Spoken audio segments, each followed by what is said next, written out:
See if how it sounds on YouTube. Echo, echo, echo.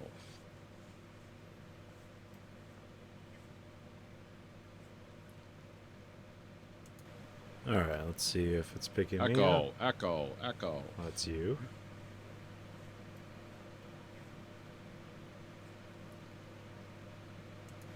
All right, let's see if it's picking me up. Echo, We're good. echo, echo. We're live. From the industrial wastelands of Michigan to the fruited plains of Iowa, this is the American Greed Fight.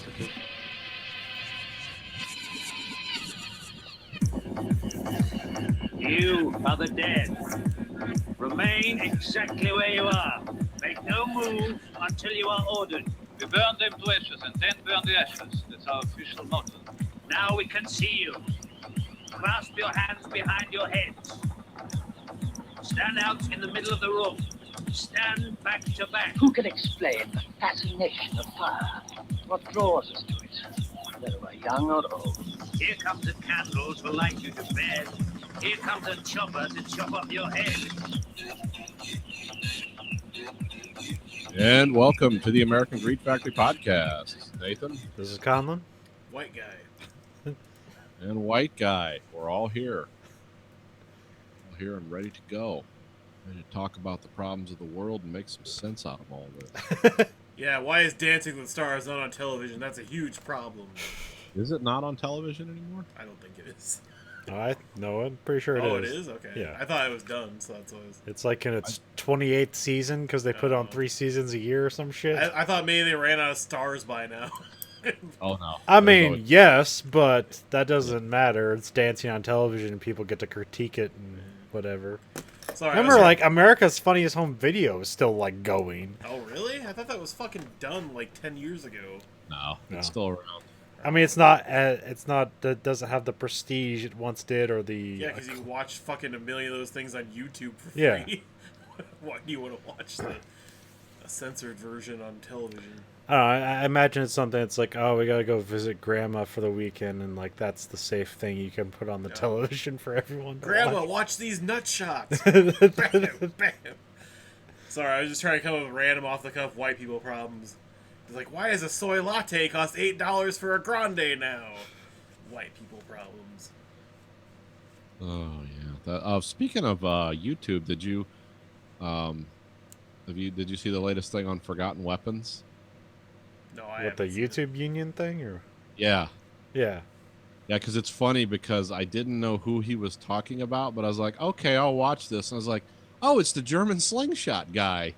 He's forming a union now for YouTubers with the biggest union in Europe, I guess. I don't know. yeah. It's specifically out of Europe because the way their laws are like protective of labor. That Yeah. it would because it's not necessarily like the YouTube Union's coming to America. Like, no, it's not. You can get regular unions in America hardly anymore. But yeah, they're basically trying to get because they talk about how like if your video gets taken down or defunded or anything, Yeah. no matter like what you do, like write in and ask what happened, they'll never tell you why your video got taken down or defunded or demonetized. Yeah, because YouTube just basically seems... They don't seem to care that much about anybody that's ever created a channel or maintains one that's popular. They just assume that the traffic will still be there whether or not they defund and cancel all that video content. Like, more stuff will just spring up and everything will be fine. Well, he said that the reason they do that is because if people know the rules, they'll break them. So they're They keep it vague for a reason. yeah. It's like, well, if you don't know the rules, you better figure it out. Well, because I also know the problem of companies randomly claiming monetization rights for videos because of content that's supposedly theirs that isn't. Happens a lot too, with different video usage, music usage, gameplay usage, any of that kind of stuff. Yeah, well, yeah, it's just because Google's like is because those are big companies with lawyers and stuff. They're default to actually listen to those people rather than the actual YouTube channels. Yeah. Which that's why it's like a YouTube union makes sense. Like, hey, we got some lawyers that want to talk to you, Google. I mean, if you're producing totally original content, I don't see what the what the problem is. I don't know, But- with gun channels, it's different because like they just automatically get defunded because there's a gun in it. Yeah, well, that's the weird politics of Google. But some of the And- other stuff I don't understand. But then there's like other stuff where it's like homemade explosives, like it's still monetized. So yeah, there's no rhyme or reason. But Well, because now they started demonetizing World War II history channels. yeah, that'll happen. Well, also I heard like if you swear within the first 10 minutes of a video, it'll be demonetized. Oh, that doesn't surprise me. Because that's what happened at Giant Bomb. Like they don't really give a shit what if they're because they like basically offload all their stuff that's on the website that's free on the website to YouTube. So it's just like basically free money for them Yeah. if you watch it on YouTube. But they don't really care because they are more dependent on their subscribers than ad revenue. Yeah, it's kind of like an advertisement for them more than anything else. Yeah. Yeah, Yeah. no, those history channels that got attacked, I do remember that. It's because if they were talking about World War II or whatever, and they had swastikas in there, even though they were showing maps of like Europe and like this is what the Nazis were doing, they would immediately demonetize you. So the one guy who makes his own videos, whenever he has the Nazis up, now they have the YouTube symbol on their uniform. Like, no swastikas. So There's that thing on Forgotten Weapons whenever there's a preview of like whatever weapon he's talking about. If it was made by Germany during World War II, there's like this vague. You can see it's like, oh, that's a swastika, but it's kind of like scrambled out. Yeah, which is kind of dumb if you're talking about time in history or I don't know. Well, yeah. Also, just hate speech thrown across YouTube because of easy access is a problem. So, this is the result of trying to curtail that. Is you just catch everything under the plow. Oh yeah, I mean, trying to filter through YouTube videos for appropriateness is like trying to drink from a fire hose. Like, never gonna. I understand kind of why they're doing it. I just, I mean, I've seen that. I go to some like alternate Reddits and alternate. It's like we're the free speech thing, and it just immediately turns into like the most vulgar, grotesque hate speech and conspiracy theories. It's like, oh, okay, well, this is why these companies don't want this shit because this is all you'll do. It's like, could you try to be at least somewhat subtle? Just, I guess people think that message needs to get out. It's like, oh, we've heard all this shit before. It's not original. There's also probably some weird liability issue that, like, if hate speech gets spread through YouTube and someone commits a crime, it's like, is YouTube liable for spreading hateful and wrong information? I don't know why you just can't get together and have fun. I don't. Some people, it's like, let's go dark. Let's talk about, and I do talk about weird, dark stuff in like history. Not some people want to go too far. It's sort of like the discussions we've had down at the model store about the guys that are a little too much into World War II Germany.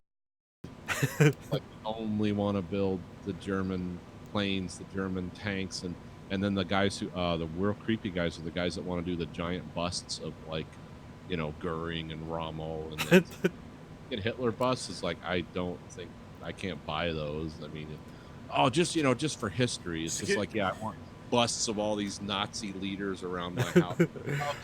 I got my Mount Rushmore of Germany here. Yeah. No, you just give them a life hack. Like, you having trouble finding an Adolf Hitler bust? Just get a Charlie Chaplin bust and shave down the mustache a little bit. Or, just...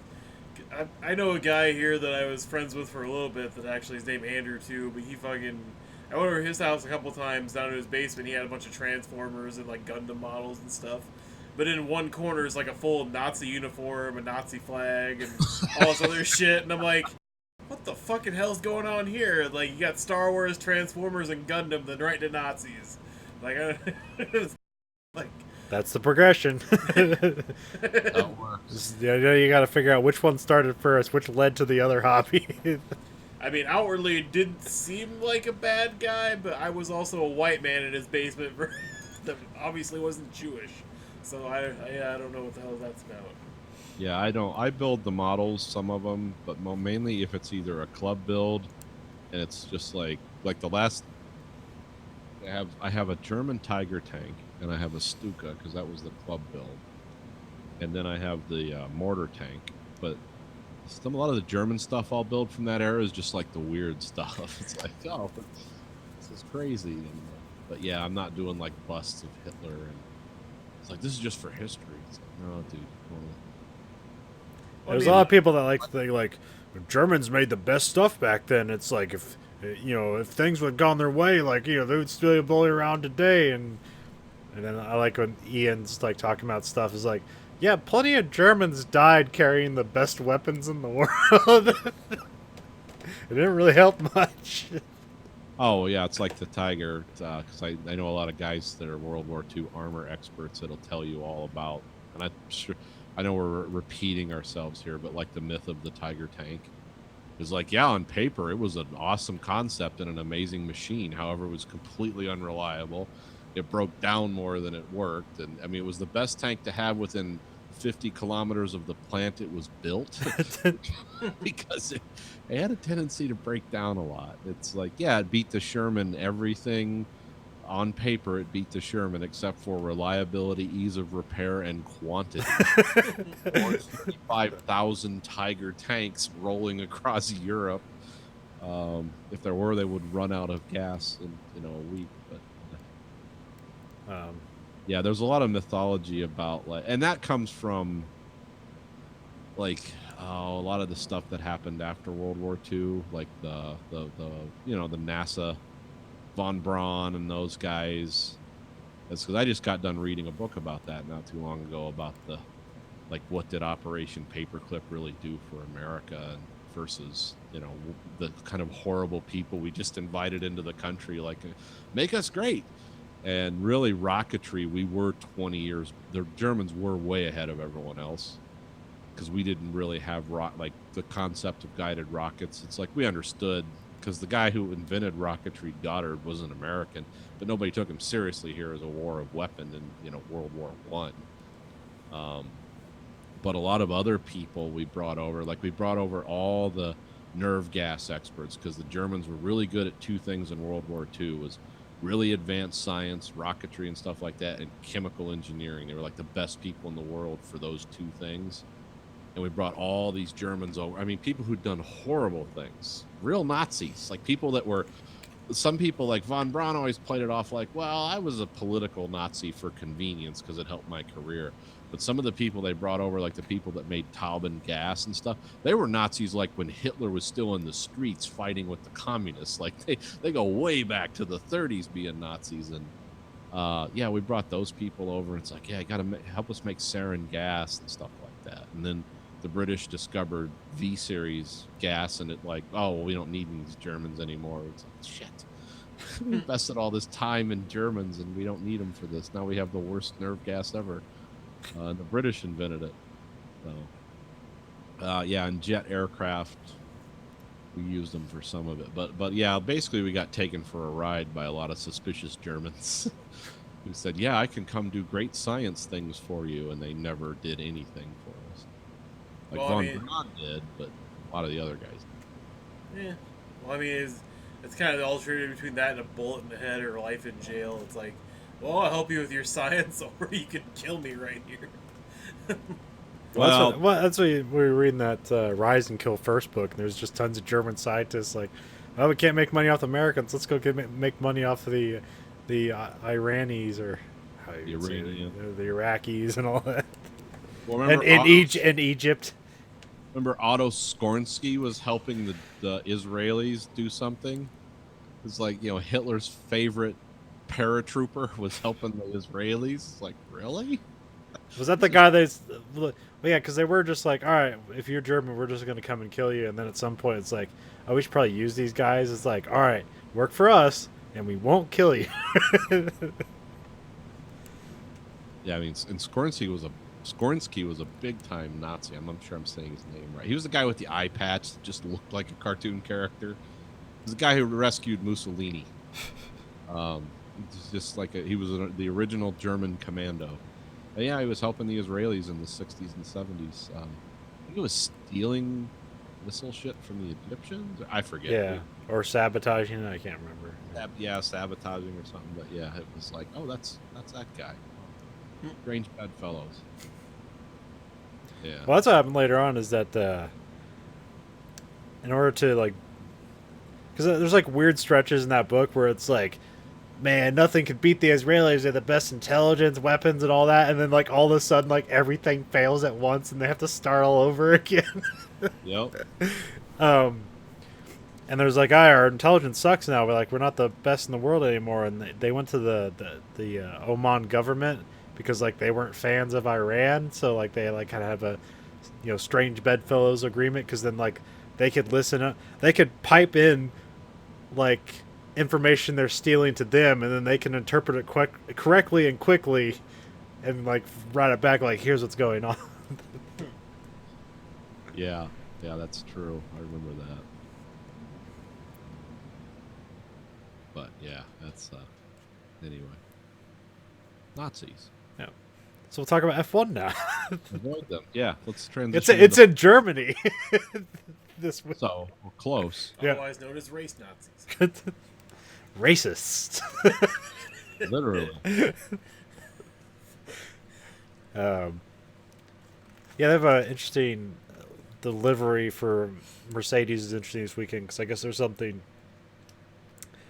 when the F1 started, or whatever series that came before F1 started, the Mercedes, they had white paint, but then like the race, they said like the car was too heavy, so they had to like strip off all the paint for some reason to get it in weight. Oh, okay. Fucking And that's Christ, what- how much paint's on that fucking thing. No idea. But like, so, and that's where, because like they had the nickname for Mercedes is Silver Arrows, so that's kind of been their color ever since, is like this kind of aluminum brush look to their cars, because like when they strip the paint off, it's just bare aluminum underneath. So this weekend it's like the car starts white, and then it like kind of has this stripping effect where then it becomes like the silver aluminum at the back of it. Oh, okay. So a little history there. Yeah, the Haas are back. They are last race, because they don't know what the fuck's going on with their car, because they have a car that can qualify in the top 10 but can't survive a race. Okay. Well, I mean, it can get through a race. They just lose speed for some reason. Huh. There's an article about it where somebody surmises that their aerodynamic package is fucked up. Where like in the straight line, like in straight speed, like it does good at like warming the tires or keeping the tires warm and providing downforce for the car. But when it goes into corners, it's not providing enough downforce to get energy into the tires for some reason. So like if they have to go through some turns and shit, then their tires get cold and they basically have no grip anymore. Wow. Okay. That's how I'm reading about. I'm looking at this right now. But go ahead. Trying to keep up with what you're saying. Well, also another weird thing is they're trying to finalize the 2021 spec car, because that's when they're going to make a big new change in what F1 cars are, and they're going to get away from wing downforce, Okay. and do ground effect downforce, where they kind of have like it's like the fan underneath the car to like create suction. Oh, so they're gonna make racing chronoplans. Yeah. Okay. And the reason they do that is because the way they have their wings set up right now for downforce is like it fucking cuts through the air. But the wake behind the car, the way they're designed, because like if you look at the wings, they kind of look like razors that are like kind of bent in weird like waterfall fashions. It looks like a Schick razor with 5 blades, and they're like bent in all weird ways. Okay. And it's great for cutting through the air and doing corners and stuff like that. But the wake behind the car is horrific. Huh. And so essentially, if you follow right behind a car, you lose like 45% of your performance of your car because the downforce basically doesn't exist anymore, and your tires start slipping. Oh wow. Okay. So they want to get away from like the aero downforce and do this ground effect downforce, because then that will make racing so that these cars can actually like race behind each other and do really close racing. So Oh, so to get exciting again. yeah, because right now it's not really exciting. It's just like the Mercedes run away with it, and then that's the end of the race. Who's got the most money? Up, they win. And then you have to be like content with like the midfield like battling it out. Like that's where the like it's like, okay, Mercedes won the race. Now here's the real race, that the more interesting race that's actually going on. I don't know. It'll actually be interesting this weekend because the Mercedes have had a lot of trouble with cooling issues, and it's probably going to be, well, it's supposed to rain, but if it doesn't, it's probably going to be another 100-degree race out there. Because it was 100 degrees out when they raced in Austria, and so it's when they were qualifying yesterday or today, it was 100 degrees again, but it's supposed to like rain tomorrow, or at least be cloudy. Okay. Because if it rains, the races get neat, because then it's basically an even playing field. Like nobody has any advantage if it rains. It's just who can drive. Yes, exactly. Who can really drive that car. What's interesting, this ground effect has been banned in Formula One since the early '80s. So. Yeah, they had the like, because they used to be like weird fucking cars in F1 before like they made it more like, here are the rules. Like there was a 6-wheel car at one point, and then there was the fan car, which it created a ground effect, and like it basically won every race, and they immediately banned it like the next year. Yeah. I don't think this is going to be the fan car. I don't think it's going to have a fan underneath it. It's the way it's going to channel the air underneath the car to create cooler air underneath the car, and then like the hot air above. Yeah, basically it's a reverse wing. So Yeah.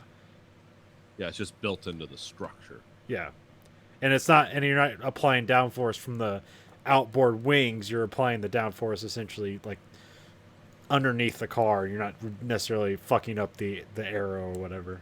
Because that's always like the neat thing about NASCAR is like if you draft behind somebody, then like you're technically going faster than the car in front of you, which is what makes interesting racing in NASCAR. Yeah, it's bumper lock racing. yeah. Then that's what they want to do for F1. They're like an inch apart and they're going 160 miles an hour. But also like because all these like elaborate wing elements, like if those cars like touch each other, it's just a hand grenade goes off. Yeah, there's not a lot of rubbing in Formula One. I mean, because like I took I was playing the F1 2018 game again, and I took all the assists off. Computer cushion, yeah. Yeah, I was like, oh yeah, okay, because I was like, oh, I'm hot shit, like, because usually when I play Forza, I take all the assists off, so like, no traction control, no ABS. no ABS, and so like I did the same here, and like if you're hitting the accelerator, like I can drive as good as I could before, because like the thing about an F1 car is like the faster you go, the more easy it is to control, because the downforce is keeping the car on the ground. But if you have to turn, you got to hit the brakes, and that's where everything goes to shit. Because then you gotta because you don't have anti-lock brakes, then you gotta fan the brake. You gotta like do your own pumping the brakes, Yeah. and then like and then as soon as you like accelerate, like the back end just goes away from you. Yeah, it's an art form, getting Yeah. those things through a corner. Well, you know the whole saying, Rubbin's racing? Yeah. I say Rubbin's jacking off. Like, no. Name of the show.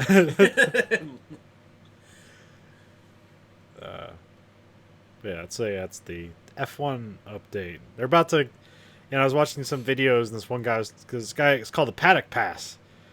The guy goes from like each individual team.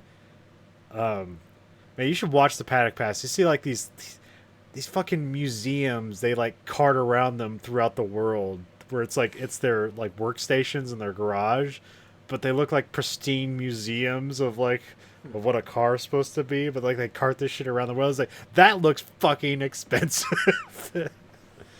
And it is. Anyways, so he's talking. They're about to have their summer break. Like I think this is the last race, and then they have like a 2-week like down period, and then I think it comes back. They have the Hungary race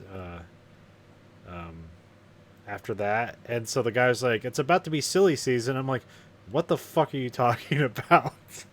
And then he's like talking to drivers. It's like, "So what's up with silly season? You guys after this? You think you're gonna still be with the team after the break?" And it's like, "Oh, no." It's like. It's just like the stupidest British ass thing to call something. It's essentially their version of a trade deadline. Yeah. Where it's like we're gonna like bring like a bunch of like potentially like every driver could be fired and moved to another team during this period, but Huge draft pick. yeah, but Free agency. yeah. But yeah, I just like that's the dumbest name I've ever heard for. That's the British. Sounds Everything like- gotta be cutesy. Sounds like something you'd hear on Letterkenny where they're just doing a prank war season. And it's like, time for silly season, boys. Get out there. But I don't think too much. I could see Haas firing both their drivers. I could see that happening. Even though it's the car's fault, not the fucking driver's fault. Well, I don't know. It's weird, but so you have the French guy Romain Grosjean. F1 has the best names in the world. Oh yeah. It's like this and World's Strongest Men. It's the best names in the world. So Romain Grosjean. So like this race, So the thing that Haas did, because they're trying to figure the car out, is that they put Romain Grosjean on the original setup for the car that they had in Australia, the first race of the season, and he qualified in the top 10. And then Kevin Magnussen, who's on their new thing, he kind of fucked up in qualifying, but he was like almost in the top 10. He got loose. Yeah. But Kevin Magnussen, he's like the better of the racer. He's like the primary driver, and he's just. I mean, that guy he's real. Like he doesn't give a fuck. Like he'll just knock you off the fucking track. He doesn't care if you're like, a legend in racing or anything like that. He's like, fuck you. Icon of Formula One. Yeah. But he's like, what is he? He's like, I think he's Finnish. And like, it's like there's another guy named Nico Hulkenberg, and like they constantly basically like beat, like they'll find each other on the track and just knock each other off the track. And then like Magnussen just like fucking knocked him off the track one race, and then like he comes up to him and like say, "Yeah, good sportsmanship." And Kevin Magnussen just like smiles at him. It's like, "You're welcome." Just what both fucking dicks. But yeah, so Kevin Magnussen is probably the best driver to never reach a podium. Okay. It's like I don't think he's won a podium in the 10 years he's raced. But he's made plenty of like 4s and 5s, which is that's in the points. So I don't know. High or high score, just not a finish. Not the top guy. So it'd be interesting to see if they'll get rid of him, because like he is a good driver, but like is this the best he can do? Is he going to get better? He's probably not going to get a better car, so what are you going to do? And then Grosjean,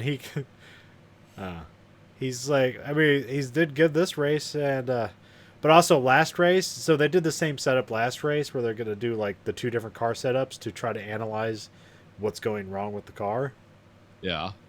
And so they did qualifying, and then I forget where they qualified. They qualified towards the bottom of the pack, and then on the 4th turn of the first lap, they knocked each other out of the race. Good job, good going, guys. Teamwork. They basically they kind of like their tires collided, but then the tires also kind of clipped the front wings and other parts, and they essentially popped both the tires on both cars, and then they just decided to retire from the race. Yeah, at that point. Yeah. But I think there's supposed to be money that's kicking in next year for Haas. I think you have to be in F1 for 2 or 3 years, and then you get like a $36 million like bonus to just be in F1. Yeah, didn't you say this is just a game of billionaires? Oh yeah. It's just a bunch of rich guys and big corporations. Like, what's the craziest shit we can do? But Haas is a team that's there's a bunch of teams that are punching above their weight. This year Haas is not, because they're at the bottom. They're pretty much the dead bottom, except for Williams, which Williams is terrible and just kind of a joke right now, which is sad. Like none of their cars have gotten any points the entire season. Like Haas has made some points, Williams has not. Huh.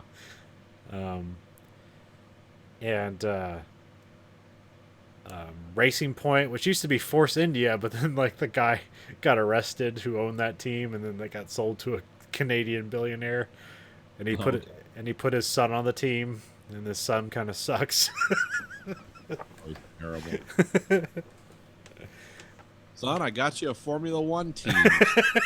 You can bond over this. Now we get to hate each other over it. We'll have a better reason. So now the team's called Racing Point instead of Force India. Which Force India is that was a great name, but like yeah, maybe when your guy goes to jail, you can't call it that anymore. What do you jail for? Oh, just fraud or whatever. The way you make money to own a Formula One team. Yeah. Normal rich people times. It's not anything. He had a bunch of airlines in India. That's where he made his money, and then like, construction and stuff like that. But yeah, eventually the fraud caught up to him.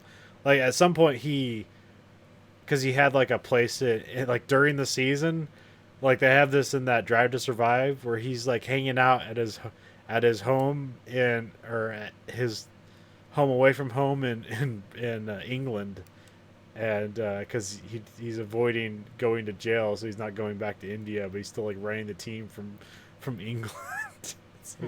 It's called Force India. Yeah. Oh, okay.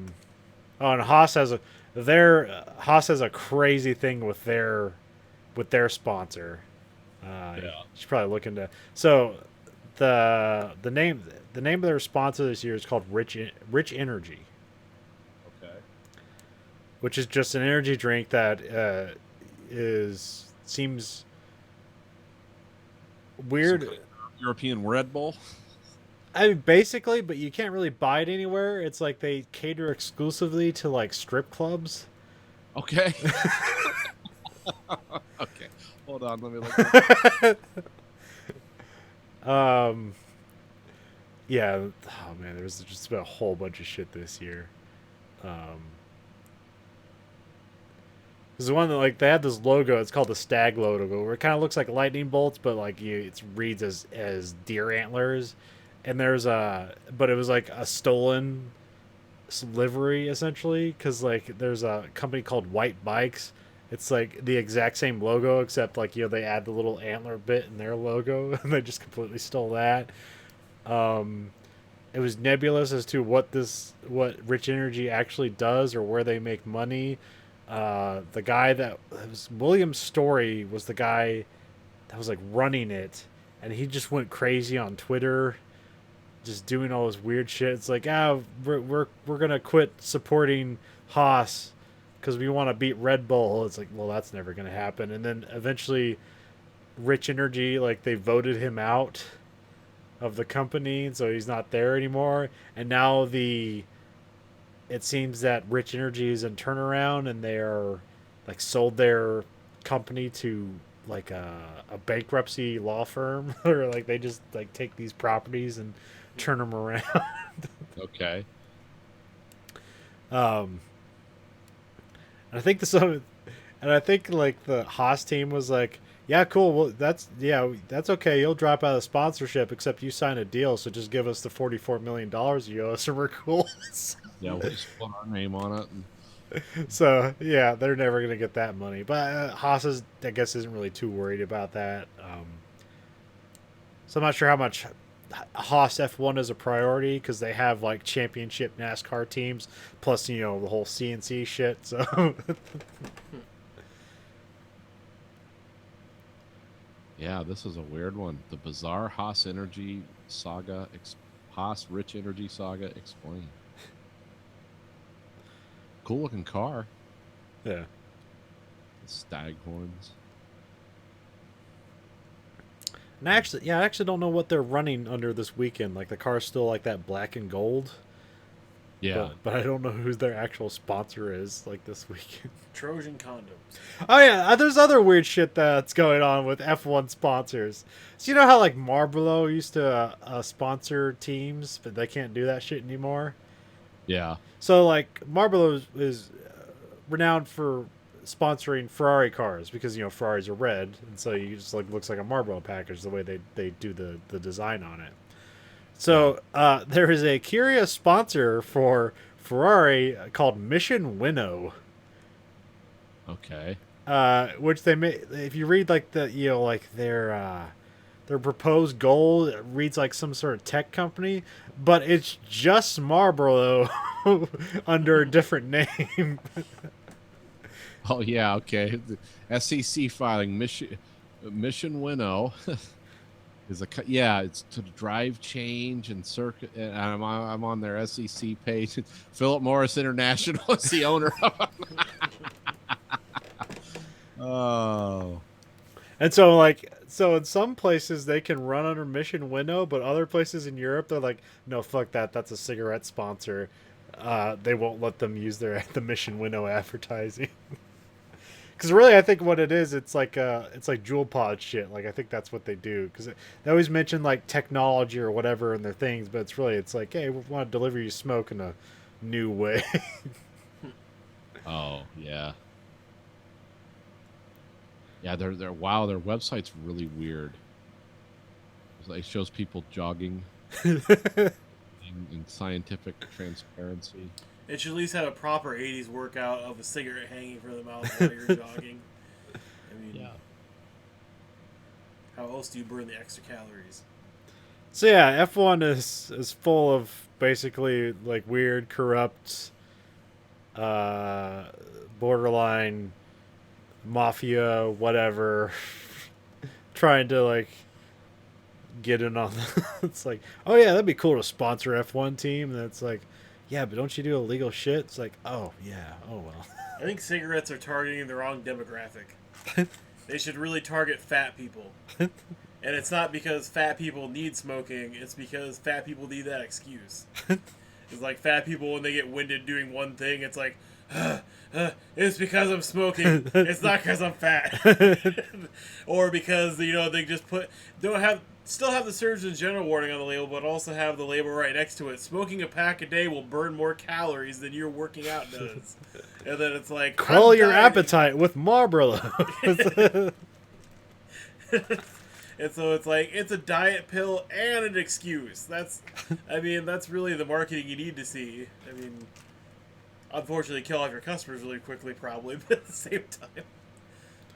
Yeah, I don't know. Let's see. That's other shit I can talk about that you guys aren't interested in. You want to hear more about wrestling? Let's talk about wrestling. I want to hear about Russian trade sanctions. Do you want to hear about the G1 climax? Now I do. I've explained that every once in a while, but I'm pretty sure you guys have forgot. But do you know what the G1 climax is? Is it part of the... Fuck. Is it part of the Japanese wrestling Yep. team? Okay. New Japan Pro Wrestling, they have a tournament every year, and it's called the G1 Climax. Yes, I remember that. There's two blocks. You have A block and B block, and there's 10 wrestlers in each category, and they all wrestle each other once. And then you get 2 points for a win, 0 if you lose, and if it's a draw, it's 1 point each. And what's really cool about the tournament is, like, a lot of times, especially in WWE, but also in a bunch of other wrestling things, like, you build a program around, like, this wrestler's going to go up against this wrestler, and it's like a month-long build. And so, like, they're kind of like, they're wrestling each other, or they're wrestling, like, the friends of the group, and, like, that's kind of what goes on for, like, a month. But here, it's like a new wrestling matchup every day. And they'll do it, like, 3 times a day. A 3-hour show 3 times a week. Jesus. Yeah, it's a fucking lot. A lot of entertainment. You don't really have to watch everything because we call it the undercard, like the introductory matches. It's a lot of tag team stuff, so it's not it's people who aren't in the tournament, but they just do matches anyway, and they're usually just there for fun. So it's easy to just skip over that and go to the one-on-one matches because that's where like really the cool stuff is. And you get to see a lot of matchups you never seen before. There's a guy, he was in WWE, and they just let him go. Like that any of them like here's your no compete clause. They're just like, no, you're not gonna go anywhere. You're not gonna do anything. And so he went to the G1 tournament. He's known here as Kenta, and in WWE he was Hideo Itami. And so yeah, he showed up in the tournament. He worked. There was another wrestling group in Japan called Pro Wrestling Noah. So he was like a big part of that, and then he went to WWE. Pretty much, kind of like his career kind of went haywire, and now he's in New Japan in this tournament. And yeah, he's just kicking the shit out of everybody. It's really cool to watch. See this guy rehabilitated, like seeing how WWE did nothing with him, and now he gets to be a badass. He had a pretty good match. There's a guy named Lance Archer, and he's like 6'8". He goes around and he just like he has like this weird red streak he put in his hair, and it just goes around, and he'll like go up to the English commentary table and go, "Everybody dies," and then just walk away. And then he'll just like, and he has a move called the "Everybody Dies" claw, where it's they just grabs their head and holds and it's like he's squeezing their head until they can't take it anymore. He just repeats that. The referee will try if he's doing something like he's because if there's if you get him in the corner, you're only supposed to you're supposed to make a break. You're not supposed to sit there and beat them up. Supposed rules. But anyways, whenever the ref would come over and break him up, he's like, "Shut the fuck up!" Because the good thing about because it's a Japan wrestling show, the Americans can just say whatever the fuck they want.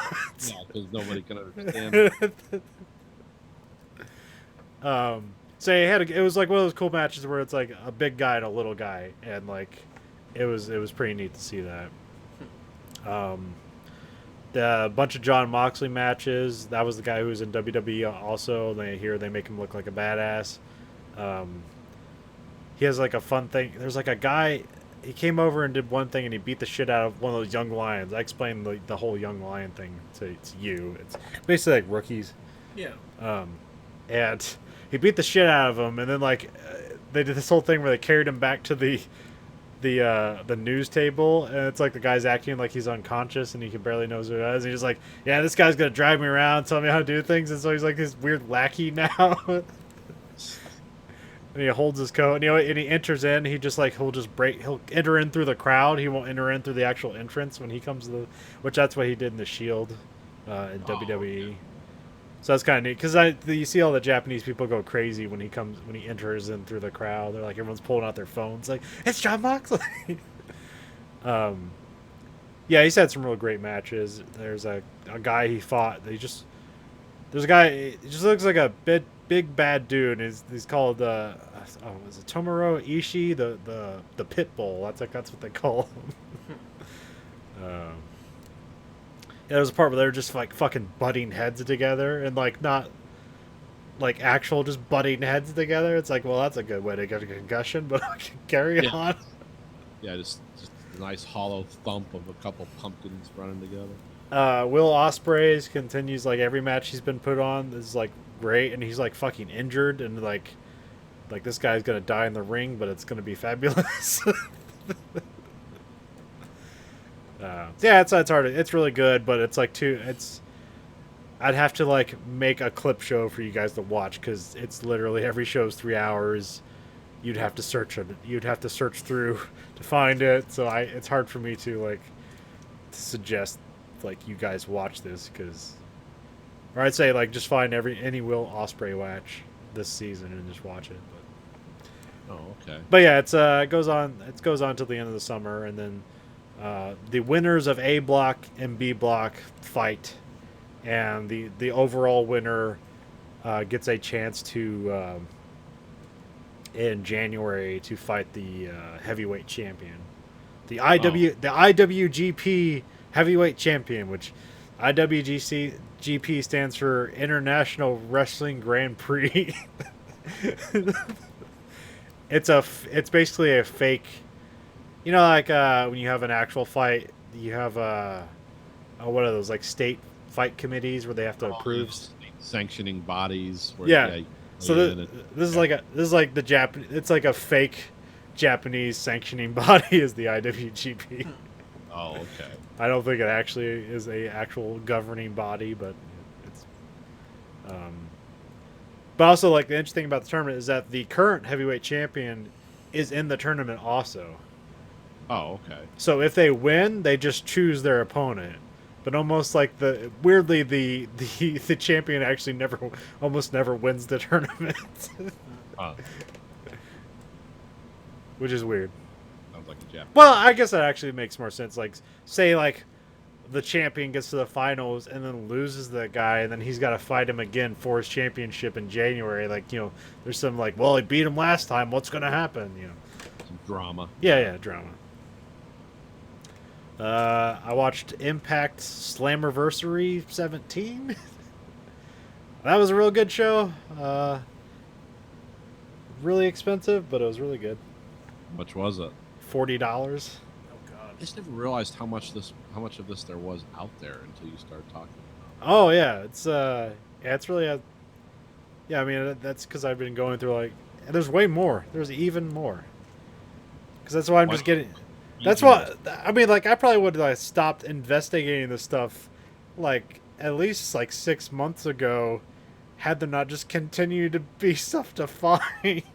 Find more and more. The more you look, the deeper it goes. Yeah.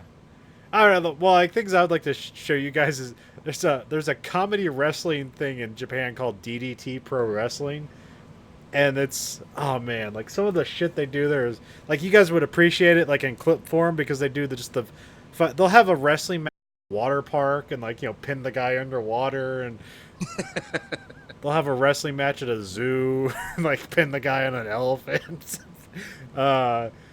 There's like a clip you can find where a guy, like, pulls a gun out of his pants and, like, is holding another guy up, like, like, there's, like, guys across. It's like a tag match. It's like, there's a guy. He's a guy he's currently in New Japan Pro Wrestling. He's a really good wrestler. I forget his last name. It's Ibushi is his last name. I can't remember his first name. It's like, fucking dude looks the part. He's, like, tall, he's got muscles galore, and he's really athletic. But he did a bunch of shit for DD Pro Wrestling, and one of the things he did, he just wrestled a doll. It was like a human-sized, like, rag doll that he wrestled. And it's, like, an amazing match.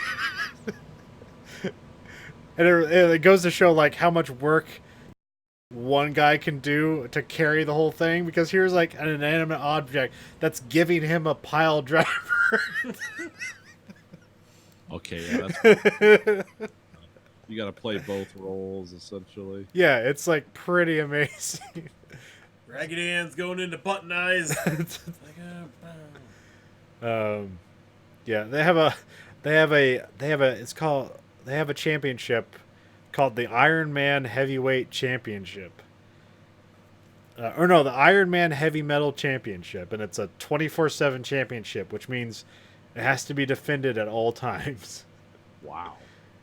And it's a bunch of stupid stuff. There's, like, one where, like, a guy won the championship from somebody, but he's like, this thing is stupid, so he throws it in the trash. And then a guy, like, who's desperate for attention goes and pins the trash can and gets the belt from the trash can. Japanese is, like, Yeah. Okay. That, like, a ladder has been the champion. Like the ladder fell on somebody, and then the ref counted to 3, and they were the champion. A bus seat has been the champion. A cat has been the champion. because there was like a lady doing yoga, and then her cat, like, she was like laying down, the cat sat on her, and the ref came up, counted to 3, and the cat was champion. I want him to take a dark comedy turn, just have like a bottle of alcohol, being a champion. It's like, what happened? He drank himself to death. That bottle of alcohol is a champion. Oh yeah, Toilet Seat has been champion. This sounds terrific. First, I thought it was Harlem Globetrotters. Now I'm just, it's like, oh, it's just pure farce. Well, now they have a 24/7 champion in WWE currently. They had one before, but they brought it back. It's one of the best things going in there because it's actually intended to be comedy and it's kind of funny. Yeah. Do they use the regular guys or? Yeah. Oh yeah, like Nice. basically all the guys they aren't using are going after the championship. So whoever's going for the 24/7 champion is just a loser. Like they're never gonna make it in this company, but here's something to do. Yeah. Well, except for the current champ. Like R-Truth is the current champion. I think he's the now like 16-time 24/7 champion, and the thing's only been around for a month. This sounds like the multiple seasons of Dancing with the Stars. Yeah, there's been he ruined one guy's wedding by pinning him at the wedding. I mean, it was staged, but that's the storyline is. That's the honeymoon, not the wedding. Well, I have the whole thing where like they haven't consummated the marriage yet, and I'm waiting for like at some point where like he has sex with his wife, but she's on top, and then like they walk out the door, and now she's the champion. I'm waiting for that to happen. There's one part where like it was on the plane over to Saudi Arabia. Like R-Truth pinned the guy while he was sleeping in the chair on the plane, and then he ran and hid in the bathroom. And That's what real champions do. Run Yeah, around in the yeah. bathroom. so yeah, wrestling it's still fucking stupid. Still fun. You don't have to think. I mean, I could talk about how I'm almost done with the 3rd book of The Expanse, or how I played Bolt Action last weekend, the tabletop World War II game, Oh, where the Japanese beach got stormed and the Marines just blew everybody to bits. well, which one do you want to talk about? Oh, it doesn't matter to me. I mean, that's my favorite book of the Expanse series. Oh, but- the 3rd one. yeah, Abaddon's Gate, right?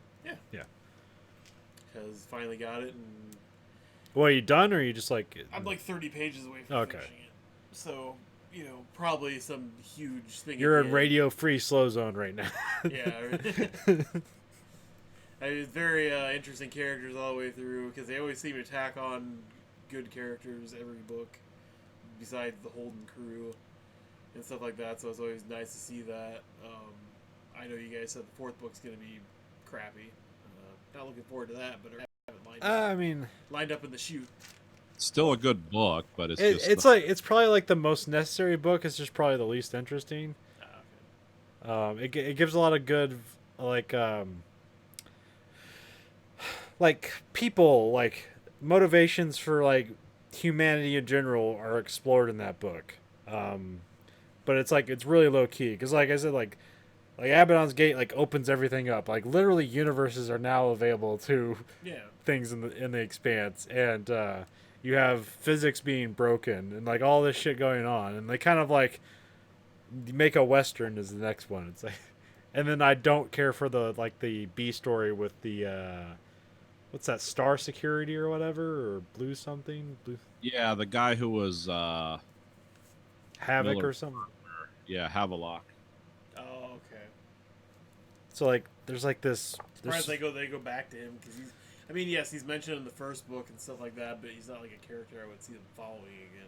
Yeah, well, I mean, they don't. I that's like his last appearance too, is in this book. But there's like this fight between the people on the Roci and the people on this security ship, and it's like just kind of boring, and it's like half the book. And then there's a lot of weird shit going on. Like the weirdest shit that happens in the Expanse novels, this probably tops all of it. Get that streaming service, but I don't know. Yeah, I'm sure it'll be the standard $10 to $15 a month for. probably. Or more. Criterion started up. Oh, okay. I was gonna ask about that. Well, 'cause- it's been going. I just didn't. I didn't do Oh. their thing yet. But what'd you hear about it? Oh, nothing. They were just talking about all the, oh, what was I wrong? Oh, there was a new perspective review on Stalker: The Criterion Collection. I watched because I was like, oh, this looks cool, and like, yeah, on the Criterion channel, all the Criterion material is available to you also. Oh, okay, cool. Well, I don't know if on every movie, but I know on Oh, Stalker. okay. Because Stalker's their #1 watched movie on the Criterion channel because of that new edition. Huh. Okay. But I think you have that, Andrew. So Yeah. he yeah, does. for the low price of like $14 because nobody wanted it. Which is I would have got it. I've never even. well, it's just weird. Like you gotta, or because I know Half Price Books is a chain. I have no idea how far it exists out in the United States. But at the same time, it's like you have a shitty Blu-ray. Let's say like like the last Adam Sandler movie for full retail price used, but then you have a Criterion collection of a movie like Stalker or freaking anything else that's actually classic or anything good or a decent Criterion collection. It's like $15-20, no matter if the retail is 80 on it or fucking whatever. Like I don't get what their pricing If is. you can with that find shit. another version of that Blu-ray for that price, pick it up. I'll pay you back. Yeah, I mean, I haven't been there recently. I was gonna make the trip to look for the book on our podcast recommendation, Okay. Yeah. and Oh. I didn't do that yet. I was gonna do it sometime this week. Yeah. If you want to, like I said, the audiobook is cheaper than the actual book on Amazon. If you want to save some money, huh? Like, it's, Yes, I but if would you want to just save fall $3, I know, but I would just fall asleep because I Yeah, I get it. I, It's fine. yeah. When people talk to me, like I usually need to have a. I guess I could talk to myself while it reads. No, to no, me, just don't do try and it. keep Just myself read. awake. Just read. That would be really like creepy and unnerving at the same time. It's like, why are you talking? This thing's talking. I'm just trying to have a conversation with this book on tape. Like, But I watched like the first 4 episodes of The Boys. Has anybody else watched an I haven't episode watched yet? any of it. Oh, is Okay. it worth it? Yeah. Oh, okay. I only read like the first issue of the comic book, so I don't know. Because I remember there was a whole thing, the thing where like his girlfriend gets killed, but in the book it's Simon Pegg. Oh, okay. It's literally Simon Pegg, and Simon Pegg is in the show. But I don't think it carries forward where Simon Pegg is trying to kill superheroes. Like I don't remember that part, but I only got to like the first. Like I said, I only read the first like issue. I didn't read the rest of it, but it's funny. Like everybody in this show is like the B or C version of somebody else. Oh, okay. I mean, you got Carl Urban, so that's you got your Carl Urban. You got the guy who plays Huey is like your young Rainn Wilson. The girl plays was it Bright Star or something like that? She looks like Kate Mara stand-in.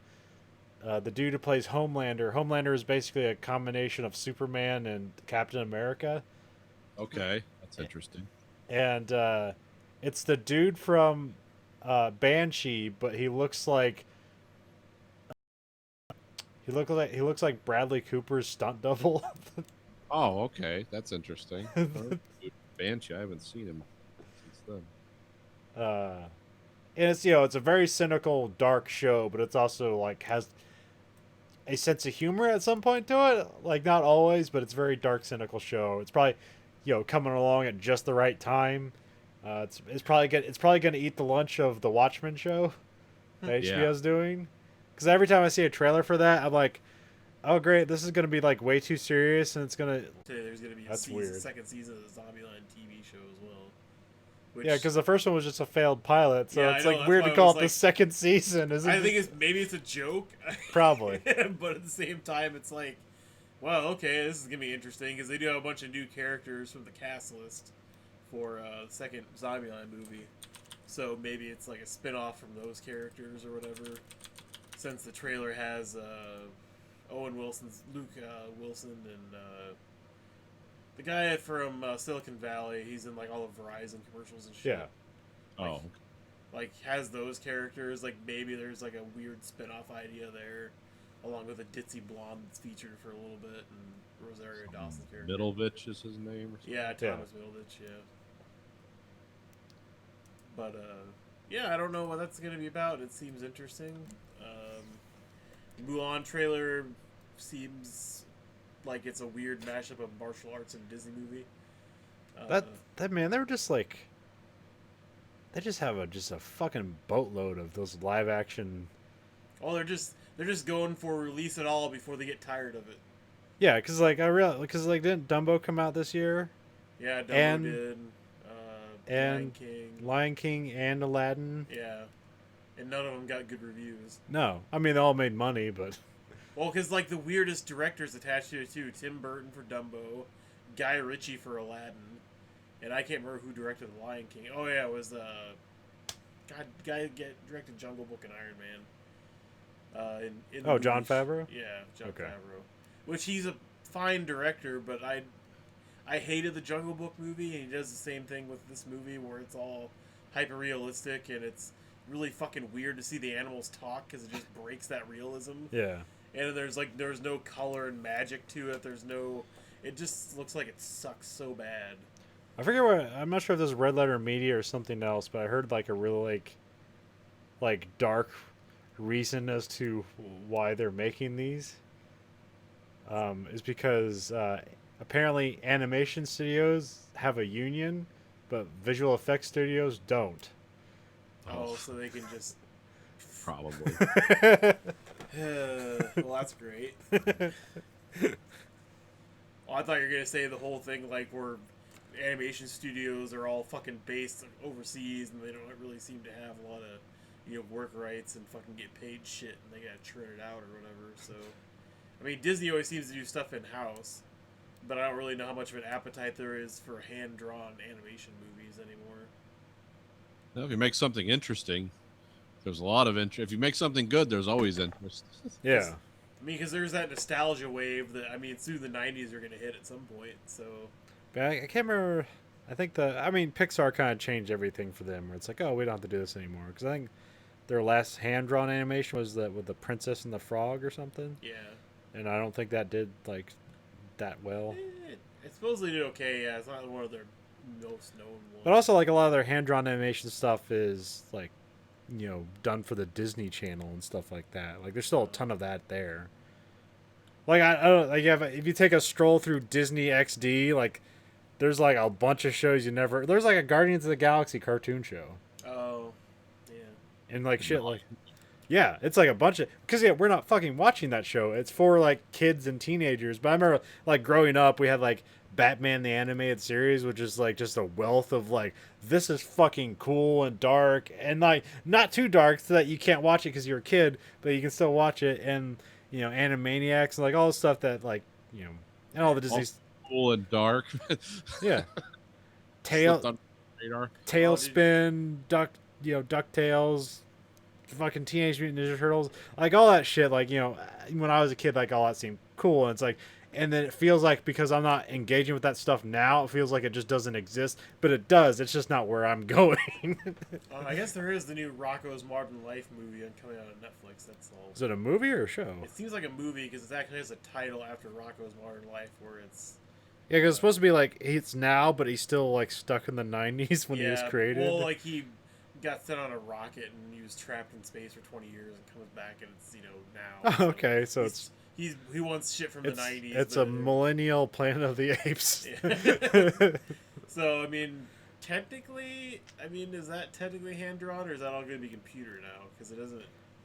I mean, it's hand drawn. It's just computer assisted now. Everything's computer assisted. But I mean, it's more or less traditionally hand animated. Well, because there's certain stuff like Conan's Comic-Con show or like a week or two ago, where like he had Mark Hamill on. He was talking about Mark Hamill from the Dark Crystal from Netflix. I'm like, Mark Hamill's in the fucking new Dark Crystal movie on Netflix. I mean, he's a wonderful voice actor. Well, it's a show, right? Yeah. Okay. At least that's what my impression was. That it was going to be. Well, I thought you said movie, and I thought it was a show. Oh, It's a okay. TV show. Well, that's the thing with Netflix trailers. Like, they never really come out and say it half the time, so you can't tell if it's Yeah. it's a movie or if it's a fucking TV show. So It's a weird investment too. It's like, let's take a failed property from the 80s that was weird and kind of a lot of people didn't like. Let's make a whole show around that.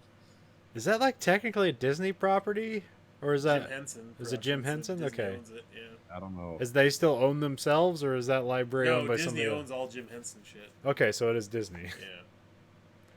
Because I understand why Disney bought Jim Henson stuff because the Muppets and they've resurged a little bit, but now they're dead again. And Jim Henson has a lot of Creature Shop stuff, like all the Farscape stuff's Jim Henson. Yeah. And Fraggle stuff like Rock. that. Yeah, Fraggle Rock. So they have a lot to draw from, but I don't see them using a lot of it. So No. I mean, puppetry is kind of dead. I mean, it's kind of like it has a second life in like cosplay. Yeah. Yeah. I I mean, can because otherwise, I mean, the latest movie was Happy Time Murders, and I got really shitty reviews. Didn't you like it? I liked it. Okay. I thought it was a good, basically like, hey, Greg the Bunny hasn't existed for too long. This is a nice refresher of, what we possibly could have. I mean, I don't think it did well enough to warrant a sequel or any other follow-up, unfortunately, but, I mean, it is what it is. I mean, as long as you don't think it's going to be some, like, highbrow comedy with a lot of observations about human life and puppet version, then I think you'll be fine. As long as you're okay with, like, a fucking puppet Dalmatian tying up a firefighter to a bed and doing BDSM to it in a porn theater and shit like that, where it's just like, yeah, that's really fucking weird. Or a rabbit, like, getting a gun pulled on it, then he jizzes glitter and shits out Easter eggs and stuff. It's like, yeah, it's just lowbrow fucking comedy with puppets in it and swear words. It's not rocket science. I mean, sometimes the simplest, most degrading stuff is effective. I don't know. There's some. It's like a traveling company. I can't remember what it's called. It's sort of a play on Sesame Street, but it's like a play that you can go watch. It's like called Street 1A or something like that. Oh. Yeah, how old is that? Is that like newer, or is that? Just No, I think it was like 10 years ago. I remember hearing like advertisements for it on podcasts, but it's probably still around somewhere. I mean, I kind of wish they'd bring back Greg the Bunny, but I know Fox owns No. it, so it's never gonna. Well, maybe Disney owns I it. mean, there's only one episode of that, right? Or one season. Yeah. But it's still a fucking awesome show. So is Firefly. Well, I wonder with the Fox merger though, like, what does Disney own of their TV empire? Like all Everything. Okay. The only thing they didn't get was Fox News. Oh yeah, because that's the cash cow. Everybody fucking. Yeah, that's the only thing that makes any money. The only thing I don't know about is Fox Sports. Like, I think they got Fox Sports New, which means they own Fox Sports and ESPN. That's gonna be weird.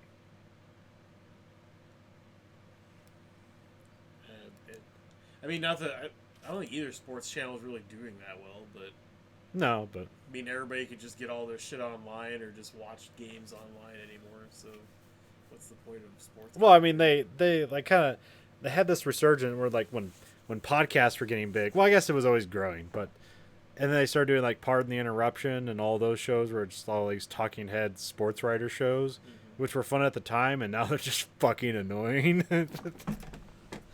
And like they kind of doubled down on that, and I think that was like met with like cable cutting and just complete disinterest. Well, not complete disinterest. I mean, you still have that place still making billions of dollars. It's just not like it's not on the uptick. It's on the down. It's going down right now. But And down even more this week because after DirecTV raised prices, 1 million people canceled their subscriptions in one week. yeah, Which is really fucking. I don't know how much their subscription base. they will probably like rise. factored that in. It's like, yeah, they'll come back. How much did they raise prices?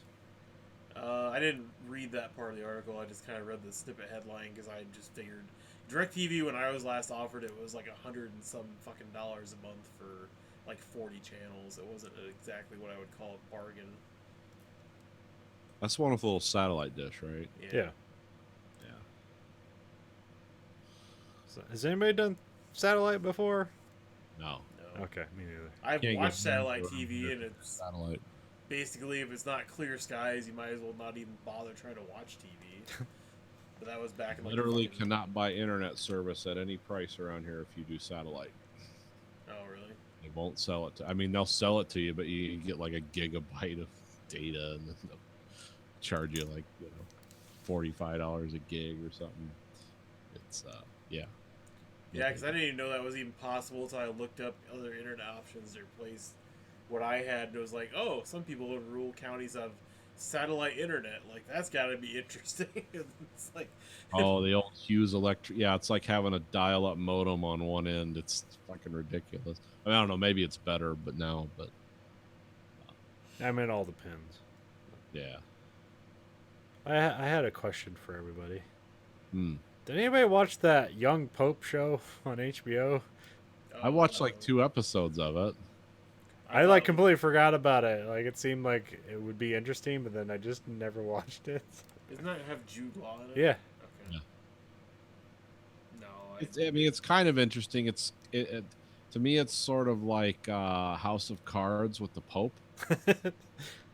where it's like, he seems like a decent, like, moral man, and then something happens, and he's like, oh, okay, no, this guy's not.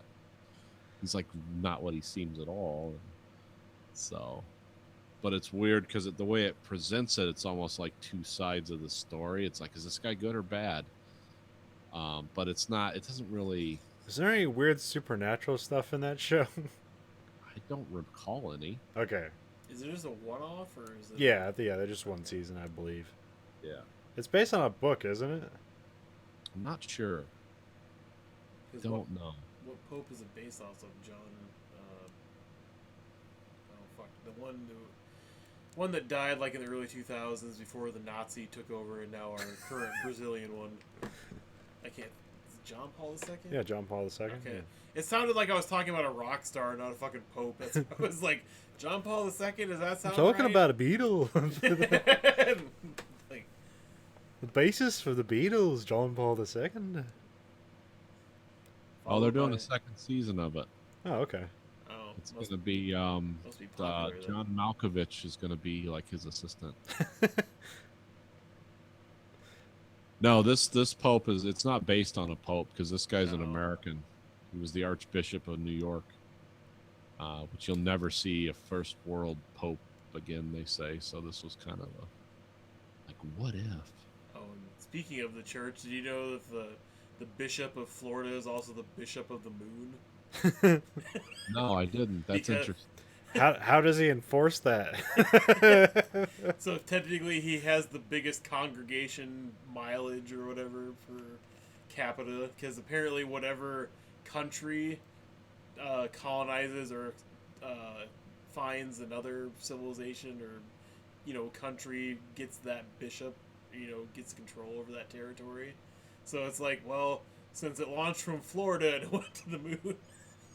It's like, wow, that's a weird fucking rule, because I don't consider the moon a state or a country, but at the same time, whatever. Oh, it's like those people. It's like, I own a star. Sure you do. After me. I mean, you could have got the same effect by just going to Kinko's and printing out a $2 copy saying, I own this star, and then just putting it on your wall, because it basically does the same thing. Yeah, I don't know. I'm trying to remember something. I mean, it was like I said, it was a well done show, but I don't. It just didn't seem like it had anything. It seemed like we'd just be really dry and just boring.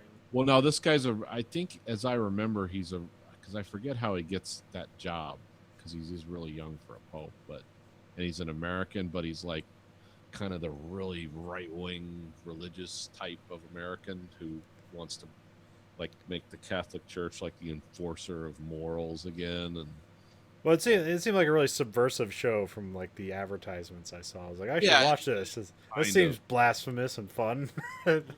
well, no, actually, like the guy sincerely has values. That's what's conflicting. Like, he's not some just horrible pederast who's hiding all these secrets. He really does want to purge all that shit out. But like I said, I only hung in for 2 episodes, and then I just moved on to other things. And it was like 3 years ago it came out or something. So I didn't really.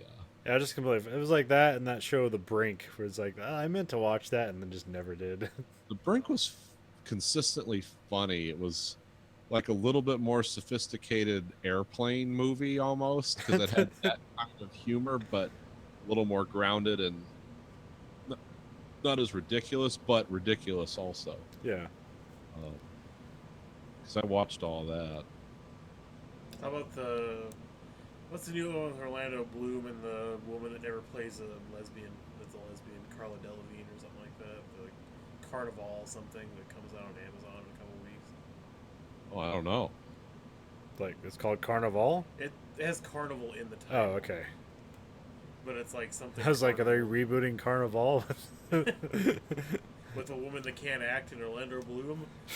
I'm like, it's like sold. Oh, yeah. It's like a weird, like, it's beasts and fairies exist all in one town, and they go to war with humans, and like they run away to save themselves. And What's he's that like one an- they're doing? he's- What's the one on HBO with like the fuck the shit? It's an M. He was in the fuck. Now I'm forgetting every movie he was in. He's the new Professor X. Oh, James McAvoy. Yeah. It's like an HBO show with like fairies and shit like that. Yeah, it's not that. I don't think. No, it's a different one. But like Oh. now there's two shows with like fairies and shit.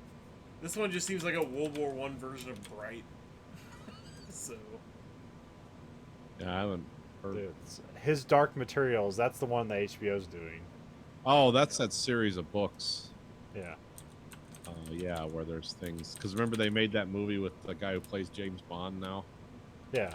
It didn't do very good because it was kind Oh, of the Golden Compass. Yeah, Golden Compass. That's right. Yeah, that was the first book in his Dark Materials anthology or trilogy or quadrilogy or whatever. Carnival Row is the Yeah, book, Carnival. the show you're talking about with the. 'Cause I couldn't know. I can't remember if it was Amazon or if it was HBO. But I, saw the I think trailer it's for it. Amazon. Trailer for it today. Yeah, it's Amazon. Okay. Well, anyway, to wrap up the show, we watched a movie this year, or this week. I was like this year. Yeah. Spent the whole year watching it. I actually didn't watch it because I've seen this movie like 30 times. Because Yeah. really, what we're here to do is to get Andrew's opinion on it. Because we've already done a show on Fight Club, but Well, after not reading the book because I still haven't read the book for it, and then this well, 'cause I wa- this is one of those rare occasions where the movie's better than the book. Oh, okay. Yeah. Well, good, because the movie's pretty fucking awesome, and I wouldn't really change anything about it. Because it's pretty much, I would say it's Edward Norton's best performance in a lot of ways. He has really good performances in American History X. He has really good performances in other movies. I think this was a really good performance for a movie that's not going for an Oscar. Yeah. Loaf's best performance. Yeah? Yes. Yeah, that's true. But no, it's a really surprising movie, and it's very jarring the first time around because it does. When did you first see it? Came out on home video of VHS back in like basically probably like the year after it released. Yeah, like 2000 or something. Yeah. Because that's the first. Because when I first like saw the trailers for this movie, it looks stupid. It's like a bunch of guys getting around and punching each other, and then they get into mischief. Like I had no idea it was gonna go like way further than that. Yeah. And so when I when it kind of came and went, because I had a really good opening, like 40 million, and then just dropped off the face of the earth.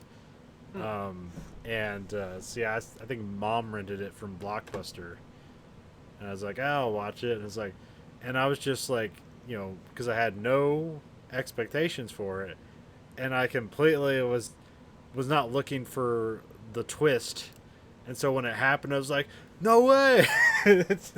So the twist worked for me. I'm not sure if the twist worked for you guys or not. No, it was very well shot to convey the two different perspectives from both characters, because Tyler Durden was never really in the same shot, so it's kind of I don't know, I guess how often that they've been doing the whole that character was living inside the person's head and you could tell they weren't real just because of the forced perspective of the camera. Because you see the same thing when my wife was watching one of the new movies with Charlize Theron, where she's like a mother that's like hallucinating and has like a babysitter and shit. Yeah. Like, I only woke up to like the last 30 minutes of that movie and I was like, yeah, that woman that she's talking to isn't real. Because it's exactly like Fight Club, where it's like you kind of see him interacting, but nobody else is interacting with both of them at the same time. Yeah. So you kind of figure it's like the Fight Club effect, where it's just basically like, yeah, you know, after seeing that movie, it was so well shot and put together and edited that you would never have questioned that Tyler Durden wasn't also a character in that movie and a physical character in real life. Because you actively root for Edward Norton the whole movie. And even still, after you learn, like, oh, he's just fucking batshit insane, he blew the back of his fucking brain out with a revolver to stop Tyler Durden or whatever, and it's like, oh, and I still like him. It's like... And then the world ends because there's a credit crisis. But at the same time, And then there's a penis. it's like all of this fucking great fucking shit for the movie for him beating himself up to fucking get his out of his shitty job and shit like that, and just winning his independence and becoming his own man in a way instead of this broken down guy that can barely function and has to rely on other people's pity or, you know. Well, yeah, I think there's, especially this is like one of those most pre 9/11 movies. It's like, you know, like when we were teenagers watching this, I don't know for you, but like what it felt for me is that there's the middle children of history speech, which is like was at the time very resonant. It's like, yeah, we don't have wars, we don't have a Great Depression. Like our Great Depression is our lives. It's like it all made sense when you're fucking 16. No, I mean, really spoke to me on a lot of those. That's probably why I really liked the movie. It resonated with me. It was like, hey, you know, fuck up the world because the world's already fucked up. It needs to be reset, kind of thing. Which is unfortunately a mantra I still really believe in. But at the same time, it's something. It's just a very well done movie. Yeah, I mean, it's David Fincher. It's one of Fincher's best, and probably most entertaining, like in a fun way. Like, yeah, because for all the fucked up shit that goes on in it, you find yourself really delighted and happy to be watching this movie. There's no really depressing part where it's just so dark and moody that you're like, God, this. Well, yeah, for such a movie that's shot so dark and moody, and it has a sense of humor to it. It's like from the director of Seven, like, oh God. And Mel Brooks. It's a quirky romantic comedy. Yeah, I saw this in theaters. Really? Okay. I went back. So we used to have a midnight theater here. They used to have midnight showing of things, and I went back and saw Fight Club in the theaters. Oh yeah. Like 6 years ago or something like that. So that was cool to see in a theater because this is like almost a 3-hour movie, and it usually never feels like a 3-hour movie. Yeah.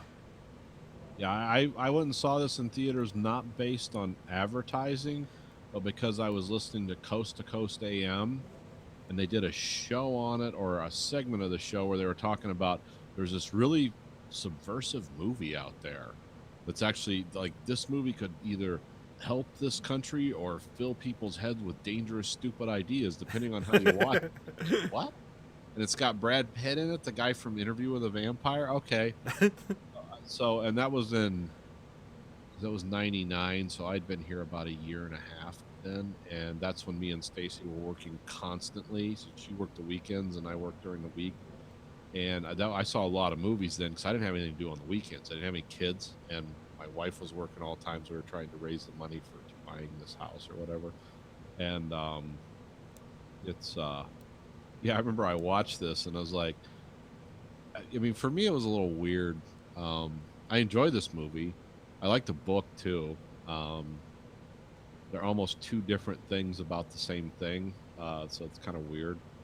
But for me, this movie struck me as like, oh, this is a movie for people who really didn't have a dad. Like that. That's one of the things I got in this movie is like these people are really angry because they feel emasculated in some way, and it's like, oh, they never had like a male role model in their life, so they're just beating the shit out of each other. And then I did like in the movie how like the subversive like group you're supposed to be rooting for, it's like, yeah, fuck American greed, becomes as evil as that in the movie. I picked up on that right away. It's like, be careful what you follow because it's going to be as bad as the thing that you hate. And that was, yeah, but when I watched this, I was like, holy shit, I can't believe a major studio made this movie. Yeah, Fox made this movie. It is a subversive movie, and if you've never read a book or anything in your life, I could see where people could run away with some of the ideas in this. It didn't end up happening. I mean, you hear internet stories every now and again, like someone made a fight club at McDonald's, and like, it's not. It's like, yeah, someone had a pillow fight at McDonald's, and they tried to make it sound cool. Yeah, a bunch of people, idiots, got drunk and beat the shit out of each other. Overarching philosophy behind it. So my question is, what year is Disney going to remake this film now? As an animated Yeah, film. as an animated musical with. Well, there is that comic book version of Fight Club 2, isn't there? Oh yeah, that's right. I I think forgot about so, yeah. I've not heard good things about it. that. Oh, well, that's sad. Well, this is like one of those one and done things. Like you don't need to follow this. I don't even think Chuck Palahniuk didn't even follow this up with a second book about it, did he? No. No, but I think that Fight Club 2 comic is him. Oh, is it? Okay. I hadn't think. about that. Because I don't think he only. I don't think. But that's all. That's like as a joke. It's like, why would you make Fight Club 2? And they're like, exactly. The fifth rule about Fight Club: don't make sequels. No, because I don't think. There's that Fight Club, the video game, with Well, 'cause I- Fred Durst in it. I don't think Chuck Palahniuk has any books that are series. I think he just all one and done. There's no. Well, he's had some like sort of non-fiction books, but yeah, like all his fiction books are just weird and crazy. Yeah. Because I know he has themes that kind of run through some of them, but not like actual. Because there's ones about immigrants that being terrorists, which original. Like a lot of Chuck Palahniuk's books is like he's just tapping into the creativity of Portland and just bringing that alive in book form. Like keep it weird, Portland, as a book author. All of his early books seem way more appealing to me though than his most recent ones. Yeah, he's just kind of fallen off. But Okay, I was gonna say all of his recent ones. I was just reading the back cover. I'm like, this doesn't sound interesting at all. Like, why would you want to? Well, he'll be coming back. He's going to be producing a lot of material now because I don't know if you guys listened to the Joe Rogan podcast he was on like a year ago. Is like he basically got robbed by his money manager, and he's not because. Was it Dane Cook's brother? We talked about that because it was kind of a similar thing. I don't think it was a family member, but it was some guy. He just like, I just kind of wrote books and didn't pay attention to it. And the next thing I know, because that guy ripped a lot. He was managing money for a lot of people. Yeah. And he ripped a lot of people off. But Chuck Palahniuk basically said, I mean, I'm not broke, but I don't have nearly the money I used to, and I'm probably not going to get a lot of it back. And I don't know where that went, but I remember hearing that. It's like, oh, that's weird and sad. So how come people with like money that are authors, celebrities, sports athletes, and stuff like that seem to trust their money to like just one individual that has no oversight and doesn't really have to answer to anybody? Well, I think like what we got with I just said his name. Dane Cook. Dane Cook, like he trusted a family member. Yeah. Yeah, his brother-in-law, half brother or Which brother-in-law. still wouldn't do. And then with other people, it's like, it's kind of a group thing. It's like, who's your money guy? Yeah. It's like, oh, we use him. And then like, it's like Bernie Madoff just like steals billions of dollars because like everybody, like, who's your guy? Oh, Bernie. It's like, you trust him? Yeah. It's like, Well, that's the thing. I know they're looking for like really good returns, solid investments, and keeping their money going. And so maybe if their career falls off or they don't want to write anymore or do whatever, they have money and they don't have to worry about it. I get that. But at the same time, the whole arguing point that like people that win the lottery, people that are really rich and famous, like sports athletes that get drafted, should have to go through a basic accounting class to understand how the fuck to manage their money, because obviously they don't understand it. Because anything a basic accounting class would tell you, if you only have one person in charge of your accounts, the odds of somebody ripping you off completely at some point is pretty much 100%. Because that one person doesn't have any oversight, you don't know what the fuck they're doing, and nobody's ever going to double check them. You're supposed to be the oversight. No, I know, but they don't do it because they just trust that one person. Yeah, yeah. And it's like, no, this is why. Well, that's why it's easy to swindle artists, because like, hey, you go do your art thing, and then I'll handle the money. Yeah, exactly. It's just horse shit. It's because like, imagine you had $1 million. Yeah. Like how much of your daily routine would it take to manage $1 million? Stick it in like 5 different bank accounts and put the rest in the stock market. Done. Check on the stock market like once a week to see if there's really any huge things going on. That's pretty much it. I wouldn't say besides. I mean, that's what I think too, but I don't know if that's. I don't know if that's how it works. I mean, the FDIC guarantees for $100,000 or $200,000. $200,000. Yeah, so stick it in like 5 different bank accounts, like at least $600,000 or $700,000 of it. Is that how? Stick the rest. Does anybody know if that's how it works? You just do separate bank accounts and hope it's insured. Drew Carey explained this once when he was talking about people getting ripped off.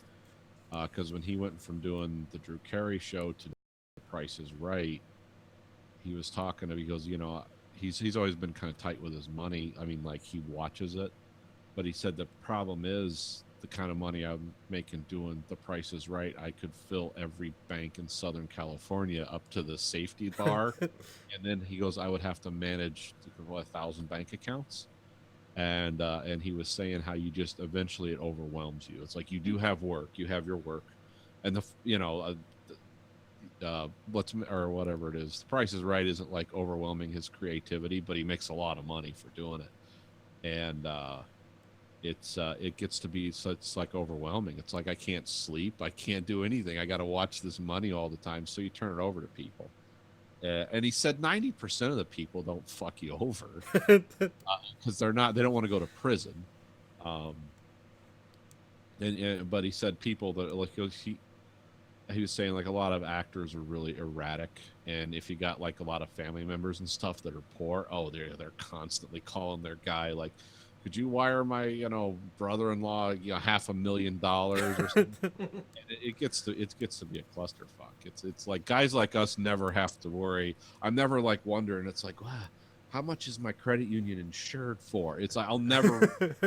So it's like whatever. I got like $10,000 in there. I don't think it's going anywhere unless there's a run on the banks. But no, that's the reason those people get ripped off. Is because you don't want to put all your eggs. You don't want to put all your money in one bank because those people can rip you off too. I mean, you have to find people you can trust, and you have to continue to be creative. Now, there's some people that have a real good head for that, and they can do it all themselves. But not a lot of actors and authors and famous people, because those are always the ones that are getting screwed. Well, I know, but that's what I'm saying. It doesn't matter if it's Wells Fargo or one motherfucker with a tweed suit and a briefcase. Somebody's gonna rip you off. It doesn't matter who it is. It could be 2,000 people in a corporation. It could be one guy. But if you do your due diligence, usually, and at least try and pay attention to what's being presented to you, you can usually make an educated enough decision. You can find the person that's not going to rip you off and just charge you maintenance fees to manage that and transfer it and shit. Yeah, well, and most of the time you do. It's only an extraordinary story when the people. Where it's like. It's usually like it's, what they're doing is like they do their art, and then this person gets some money, and then as long as you don't get like weird things like, hey, this bill's not getting paid, as long as someone is paying the bills. And you like literally have nothing to worry about. You're gonna be none the wiser to when somebody's ripping you off. Out of sight, out of mind. You're not worried about it. Everything's. Because I've had like stuff where it's like, like I wasn't thinking about the money, and then like, it was getting low, but I was like, oh man, if I look at it, I'm gonna be depressed. So I just like didn't look at the money, and then like look at it like near payday. It's like, oh, flying close to the sun on that one. Well, no, it's just something where it's like if somebody just gave me $1 million, just one lump sum, and I was never going to get any more besides my usual paycheck, just divide it between banks. If you had something like you're an artist and you're getting paid, like $5 million a year, you need to move that money around, you need to, diversify it. You buy a house, you buy your parents' house, you get a car, you're set. No, and then you forget about it for 10 years. I mean, you're not going to just stuff that money under a mattress or in a hole somewhere. But at the same time, it's like, it's kind of really weird for me. If, like, you won $20 million a year for the rest of your life, you're not going to come up to me the next day and be like, hey, Andrew, I need you to worry about this money for the rest of your life. It is like, I'm going to trust you implicitly. I mean, yes, we're good friends, and I would never fuck you over. But that might change after my coke problem or money changes everything. So, I mean, people should realize that, like, yes, people are people. If you had $20 million a year that you got to manage, I think you might slip up at some point and misuse. And also, I think it's not necessarily like when you first get the money. Yeah. I think it's like the second and third time you get the money. It's like, oh, this is just what happens. Yeah. Like, this is going to continue. And then, Yeah. like, we see Chuck Palahniuk's kind of like, I'm not just saying that twilight his career, but, like, he's not on an upswing. Work his ass off. Yeah. Got to work his ass off just to kind of maintain his lifestyle. He's got to do his Nicolas Cage song and dance. That's what you should do, team up with Nicolas Cage. Well, Nicolas Cage was a classic example of a guy out of control and a crooked money manager. Because a lot of those people, like those lottery stories you hear, if you really dig into those, because there's like a subgenre of people interested in that. A lot of it's that MC Hammer shit, where it's just like you've got friends and family, and now they're these eternal vassals that, like, there's no one and done. Like, here's $100,000. Don't call me again with your problems. Come over for Christmas. We can talk and hang out. Here's your $100,000. I'm done. That never happens because you got the $5,000 effect. Then it's like if you loan a friend $5,000 or a family member or whatever, and you ask them to pay it back. Well, they're going to resent you if you ask them to pay it back, but they're also going to resent you if you have the money to give them. So fuck that guy. You're fucked two ways. You're airtight, you know. And this is why billionaires are destroying America. No, I mean, that is scary, though, because, like, what's your first thing if, like, you won the lottery? What would you do? Oh, yeah, give it to your friends and family. Fade out of existence. Yeah, that's... Buy everyone a house. Oh, no, the housing market went under. Did I pay for that in cash? Sure. I bought all subprime mortgages for everyone. But anyways, Chuck Yeah. Palahniuk, Fight Club. Yeah. Fight Club the movie. The only thing well, I guess they're not missed, but like this, there's a scene in the book that's cut out of here, for good reason. Is the part where they're told to all go buy guns at different gun stores. Like they get a gun, they go in the phone book and literally like rip out different gun stores, and they all go to a different gun store, and then they all report their guns stolen. They go to Fight Club and they just pass each other their guns around, and now everybody has a stolen handgun. Yeah, you can tell this is, you never think of 1999 as an age of innocence. You would never do shit like that in a movie nowadays unless it was completely ironic. And I think some of the formulas for like how to make napalm are more complete in the book, but still incomplete, and then it's even less complete in the movie. Well, yeah, because obviously more people aren't going to read the book because for some reason the U.S. seems to be illiterate. And I believe like one of Chuck Palahniuk's roommates / boyfriends, I don't know. I think, is Chuck Palahniuk gay or bisexual or something? Openly homosexual. Okay. Yeah. Was like a master chemist, and that's where he got like a bunch of this shit from, and just put it in a book. Just the little like tidbits. I mean, like there's nothing about that guy's life that really resembled this at all, but like it's those like really specific details. Like I'm gonna put that in a book because I've never heard of that shit, and I can explain it to people. I mean, yeah, he does kind of. I mean, not that everybody doesn't know how to make fucking ammonia gas with like Lone Survivor and stuff, or not Lone Survivor, it's just Survivor. Yeah. The book where he talks about like the cleaning chemicals you would mix together and tell people to mix for the best cleaning solutions. So you find them dead in their chimney or some shit. They'll make phosgene gas. So, I mean, technically, he's done it in other books, but yeah, I guess I didn't even think about that when it came to the movie because I know he was talking about lye soap and stuff like that, and all kind of stuff in there too. But yeah, it's because I didn't even remember what they made the bombs out of the movie because I didn't rewatch the movie for this week either because I've seen it like 8 times. So I was like, oh okay, I'll remember enough of the parts I need to remember. But was it just tea? No, it was barrels of shit. Yeah, it was like Liquid explosives. yeah, it's like ammonium nitrate or some shit like that, and they just fucking Walter White that shit. Yeah. This is probably one of the best DVDs of all time, and then it got kind of fucked up because you have to Yeah. get you got to get the 2-disc set, which I think they've done like a re-release in Blu-ray form of it. Yeah, they did. But they originally there was the 2-disc set, which was awesome, and then they cut it down to be like a less expensive version, and then Yeah. that took place of the 2-disc set. And like I think now there's just the Blu-ray has everything, but like it had 4 different audio commentaries and like all this behind the scenes stuff. There's an audio commentary I think with just David Fincher. There's one with David Fincher and like Brad Pitt and Edward Norton. And there's one with David Fincher and the writer. Yeah. Who is that guy? Screenwriter. Yeah. Yeah. Who was? Oh no, I'm thinking no. Yeah, they did the screenwriter. But I'm thinking there's another guy that helped with it too. He like wrote 7. He did some lines for this, but he wasn't on that commentary. And there's like a commentary from like the lighting crew, which is like was okay. For like one of those. So I remember like the commentary for the Matrix was terrible. It's because it basically just got like some lighting crew guys in and Carrie Ann Moss, and they just sat there in silence and watched the movie. I just smoked it. Well, that was great, guys. Hope you enjoyed the movie. It's like you haven't said anything in a fucking hour. Oh, I remember this. Yeah, the driver on the set that day was really annoyed. But like all those commentaries are very entertaining, which just turns this movie from like a 2.5 hour movie into 4, 5 2.5 hour movies.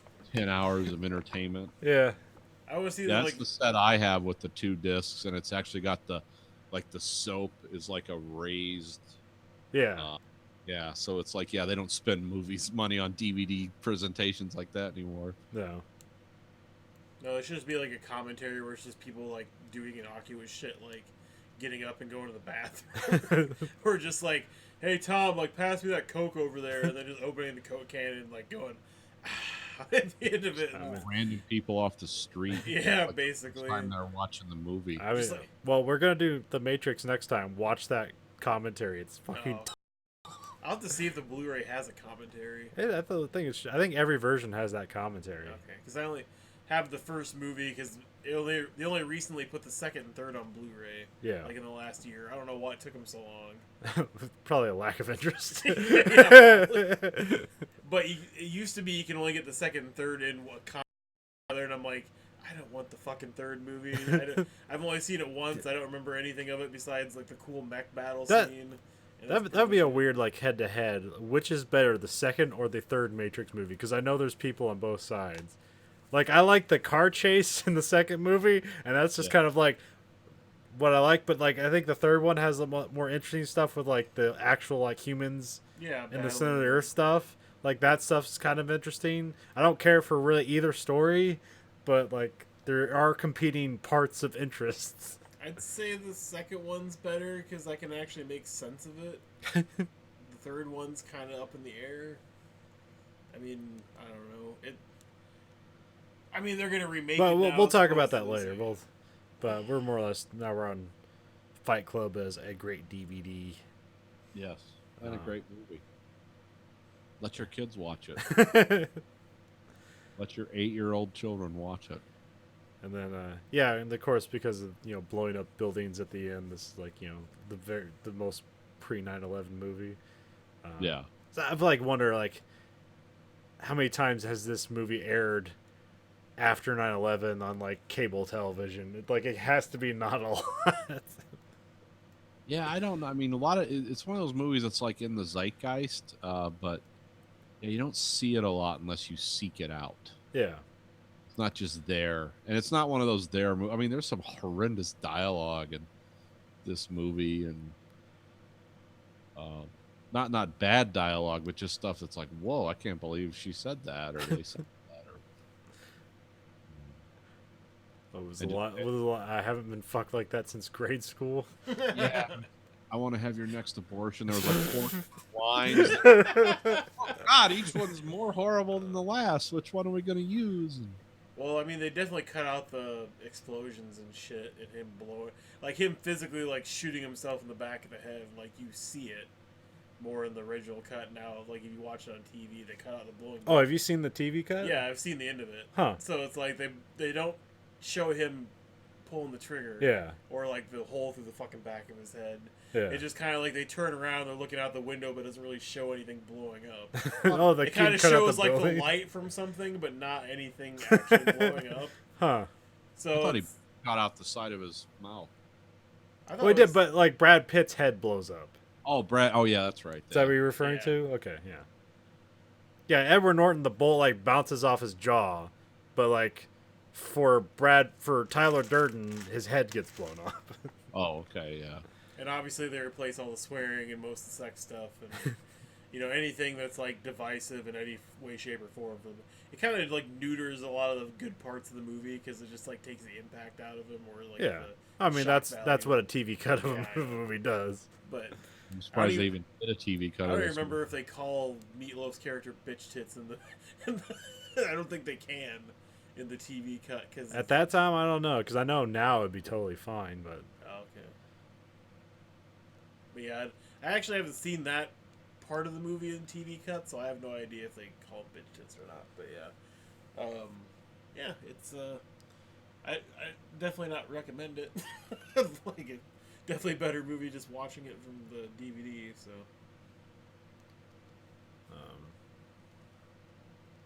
trying to think of like new stuff to say about Fight Club. But, Yeah, I don't know. It's kind of like well-trodden territory. but yeah, it was a bunch of people at the top of their game, and they'll probably never work together again. wasn't the house in Fight Club used in another movie? No, that was tore down after they finished production. Oh, okay. I thought maybe it was used in a different movie. At least the exterior was tore down. I'm not sure. Those interiors might have been used in something. Like, he might have used that in Panic Room or something. I don't know. Paper Street House. Yeah. Because, like, Well- the reason it was like that, why it was, like, this random house in the middle of, like, an industrial area is because they're tearing everything down to, like, build an industrial thing there. So it was the Oh last... yeah, I didn't think that thing was still standing today.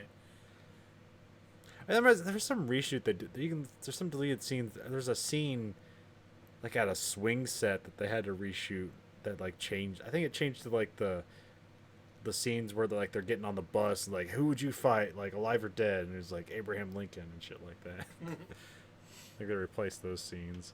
Remember there was a scene in the book that they cut out where Tyler Durden's naked building a sundial out of sand. Like he doesn't meet him on the airplane. He meets him like on a beach, naked, building a sand dial. Did they change it to an airplane in the movie? Which makes more sense. And then scenes where the airplane's blowing up and ripping it. Yeah. Yeah, there's a few of the weirder aspects of the book didn't make it into the movie. Well, the ending's way better because because the ending of the book is like it's like he shoots himself in the head and then he seems like he wakes up in an insane asylum or something. Yeah. I can't. It's like it's very. Every Chuck Palahniuk book ends in a haze of nonsense, Yeah, it's one of his biggest problems. except for Survivor. I think Survivor ended all right. Yeah, a good ending. Well, yeah, relative. Choke didn't really have that bad of an ending. Didn't aliens show up and knock over a building? Yeah. But I'm just saying it wasn't like really incohesive and like fucking strewn together. Well, because I guess they did like in the book they laid like the all these track work. different Like rocks she and says shit she's like from a that. different planet, Yeah. and then oh she is. Yeah. You think she's just crazy the whole time. Oh yeah. Well, because technically the guy that's like building the house out of like a bunch of weird rocks from around town is technically crazy too. So, Yeah. I mean, it's kind of like it's alluded to kind of like the whole book and built upon, but not in a really direct way. But it seems like the book seems to be built more around this how this guy interacts with people by like creating these con situations and all the sex addict stuff and then like all of a sudden aliens. It seems like two books sort of diverged at the wrong moment. But yeah, I guess makes it interesting. Well, it's definitely still more solid work than his recent novels. So. I mean, I haven't read them, so I can't really like judge them. But just like every time it's like, oh, a Chuck Palahniuk book, and then you read like Amazon reviews, and it's always like 2 to 4 stars. It's never 5-star, and no one ever like completely recommends it. And then always like you read the synopsis and like, well, this seems fucking weird. Oh, especially for the price too, because Jesus, even half-price books, it's like $12 or $15 for a used copy of a paperback for his books, and they're only 200 pages long too, so it's not even like what I would call worthwhile. Somewhere like Lullaby sounded interesting, but then I didn't care, and then there's that one where it's like there's like a gangbang going on, and there's a porn star, and a kid's trying to reconnect with his mother, who's the porn star. There's some, Oh yeah, what was that one called? That's pretty much read most of his books.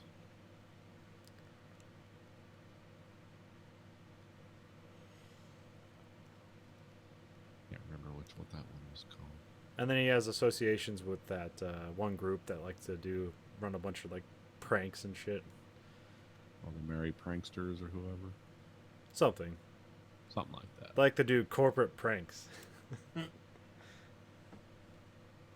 Yeah, I've heard of them. In real life, right? Yeah. Yeah, I forget what they're called. I thought it was the Merry Pranks. I like how there's Starbucks stuff, all references all through this. That's kind of... Well, it's not a reference. There's actually Starbucks in the movie. Yeah. I mean, there's like cups and shit everywhere. And For a movie where it's like, hey, let's get our branding as far away from this as possible. Like, there's like and shit and Starbucks. Yep. The Beetle, where Tyler Durden and Jack laugh at it and hit it with a baseball bat. It's like, let's include that in there. yeah, that's kind of weird. But yeah, overall, it's a great book, a great movie based on a book. Actually, probably a better book or a better movie than a book. Yeah, I mean, because it's a short book and a long movie, so that kind of makes sense.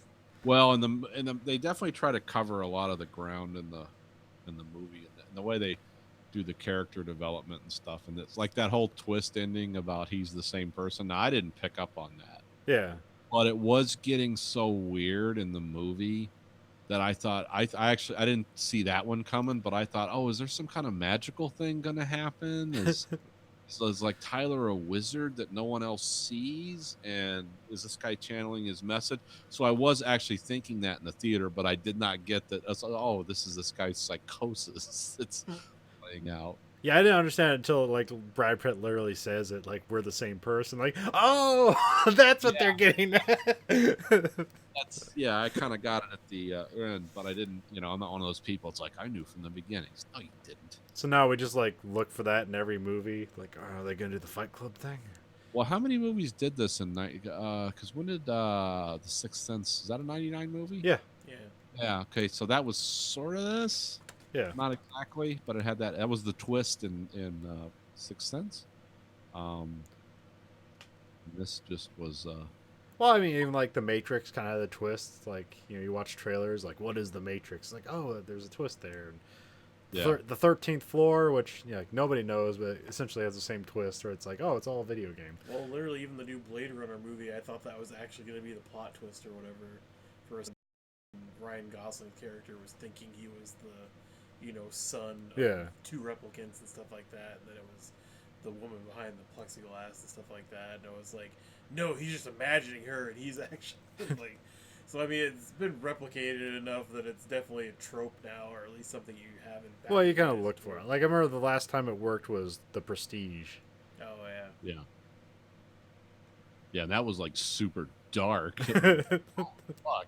Just killing himself over and over. He's dying for his art again and again. Well, it has like 2 things. Like, oh, he is the same person. He's making multiple copies of himself, and then there's twins. Yeah. But you never know it. One went the high tech road, one went the low tech road.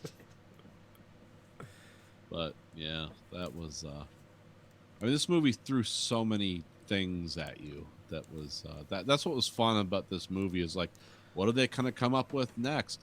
Why is he pissing in soup? What the hell is what other destructive things are they gonna do? And And I remember like because this was like I was a teenager in the 90s, and I remember like this is kind of a lot of thinking back then, just extrapolated out into a very big weird movie. But yeah, this reflects a lot. This is very much a movie about the 90s in the 90s. That's when, because yeah, this was kind of what did they say about this movie? I mean, besides the people that said, oh, it's subversive and it's just a testosterone fest, which I think they totally missed the point if they said that. But this was one of those movies. It's like, oh, this is a changing mood in America. It's like, well, yeah, this is that up in lights of how people have been thinking for the last 10 years. And nowadays it seems it's still. I mean, you could release this movie now, and except for like some of the computers and the payphone stuff, it really is timeless. Like, it doesn't have a No, I mean, there's a lot that dates it, but well, I mean, but like just in terms of technology, but even like explaining like this is how a film reel works, and like we're splicing porn in. Here's the cigarette burns. Like all that is meaningless nowadays. Yeah. And who doesn't use Google to know how to make a bomb? I mean, But and they're like degaussing the videotapes in the at the Blockbuster. Yeah. Like, I mean, none of that exists anymore. No, there's, like I said, there's a few technical things, but people still But feel like, the same way about the same things nowadays. yeah, just like just anti-job, anti-consumerism, like all that stuff just feels like, oh, like they're destroying my life for nothing. Like that will always feel relevant. Well, yeah, they made a lot of movies in the 70s like this too. Like, well, Network was, I think we talked about Network. It's like, yeah, this movie and Network are like weird, reflections of one another. Huh? Bedfellows. Yeah. So yeah, I recognized a lot of that when I watched this movie. It's like, oh yeah, I remember stupid jerky people talking like this when I was a teenager about, riding around on skateboards, smoking dope, talking about how this whole system's bankrupt, and they were right, but they were also like didn't have a backup plan either. There's no solutions that end up at anything productive happening. Yeah, and neither did it in this movie either. No, it's just, we're replacing consumerism with fascism. Well, I think there's like a thing in this movie where people get really hyped up about like the first 3/4 of this movie, but like the last quarter of the movie, you're supposed to reflect on how like, no, this is not how you're supposed to do it. But some people just stop doing that. It's like no, let's keep the riot going on. Yeah, Operation Mayhem forever. Yeah. Okay, where does this get us? But yeah, I recognized a lot of that. It's like it seemed very familiar. Surprisingly, they had a decent soundtrack, but it was almost in the background a lot. Yeah, soundtrack by the Dust Brothers. Yeah, who I think this is pretty much their only movie they did. I've heard of them, but yeah, I don't think this might be. Well, there's a lot of different brothers that make. You got your Chemical Brothers, you got your Dust Brothers, and other brothers that make like electronic sounding movie track stuff, movie trailer stuff, and soundtrack stuff. Oh wait, no, this is not the Dust Brothers. This is the Duffer Brothers. The Dust Brothers are another electronic band. Oh wait, no, Duffer Brothers are. That's Stranger Things. Oh, yeah. I was like, what? Yeah, I just suddenly forgot. Maybe I should have watched the movie this week.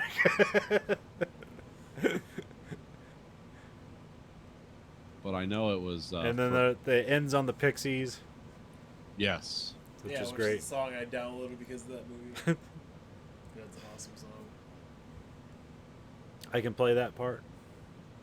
Oh yeah. Well, I mean, at least it's pretty simple. I mean, it's a pretty good song for the simple guitar. Yeah. In it and stuff. Well, I just play that because it's like literally just it's 2 chords in 2 different positions. You just move your finger up and down. That's all it is. Yeah, it's like a lot of music from that time. It's pretty simple. Yeah. Pixies is a great band. Yeah. And probably a lot of music at this time sucked, so This was the end of like the end of grunge. It already died because this is like the rise of like Britney Spears and NSYNC and Backstreet Boys. Yeah. They missed an opportunity. They probably could have got Limp Bizkit on this. I mean, Fred Durst is in the video game. Yeah. I know. Whatever happened to Fred Durst? He's a movie director. Oh, is he? What He- movies is he directing? Um, Titty Titty Bang Bang 5. I think he's. I mean, he's done a bunch. Like he's done legit movies, and I think one of them is actually good because it has. Oh fuck! Who's the guy from Zombieland? The main guy? Woody Harrelson? No, the Jesse Eisenberg. Jesse Eisenberg. Yeah, he did a movie with him. Like kind of like got his career going. Yeah, because Fred Durst directed all the fucking music videos they did too, so he got a lot of, and he probably does commercial stuff too. But I don't think he does anything with Limp Bizkit anymore. Well, I don't think Limp Bizkit's even together, but yeah. Let's see here. The Education of Charlie Banks. I remember that being like an actual movie that people seem to regard well. I mean, at least for a Fred Durst movie. I had no idea. What's some other stuff? Yeah, because there's a lot of music video shit here. What's the Long Shots? Yeah, he did an Ice Cube comedy movie with the Long Shots. Oh. How far the mediocre have fallen. And it looks like his latest movie is called The Fanatic. Let's see what this is. Oh shit, that's that John Travolta movie.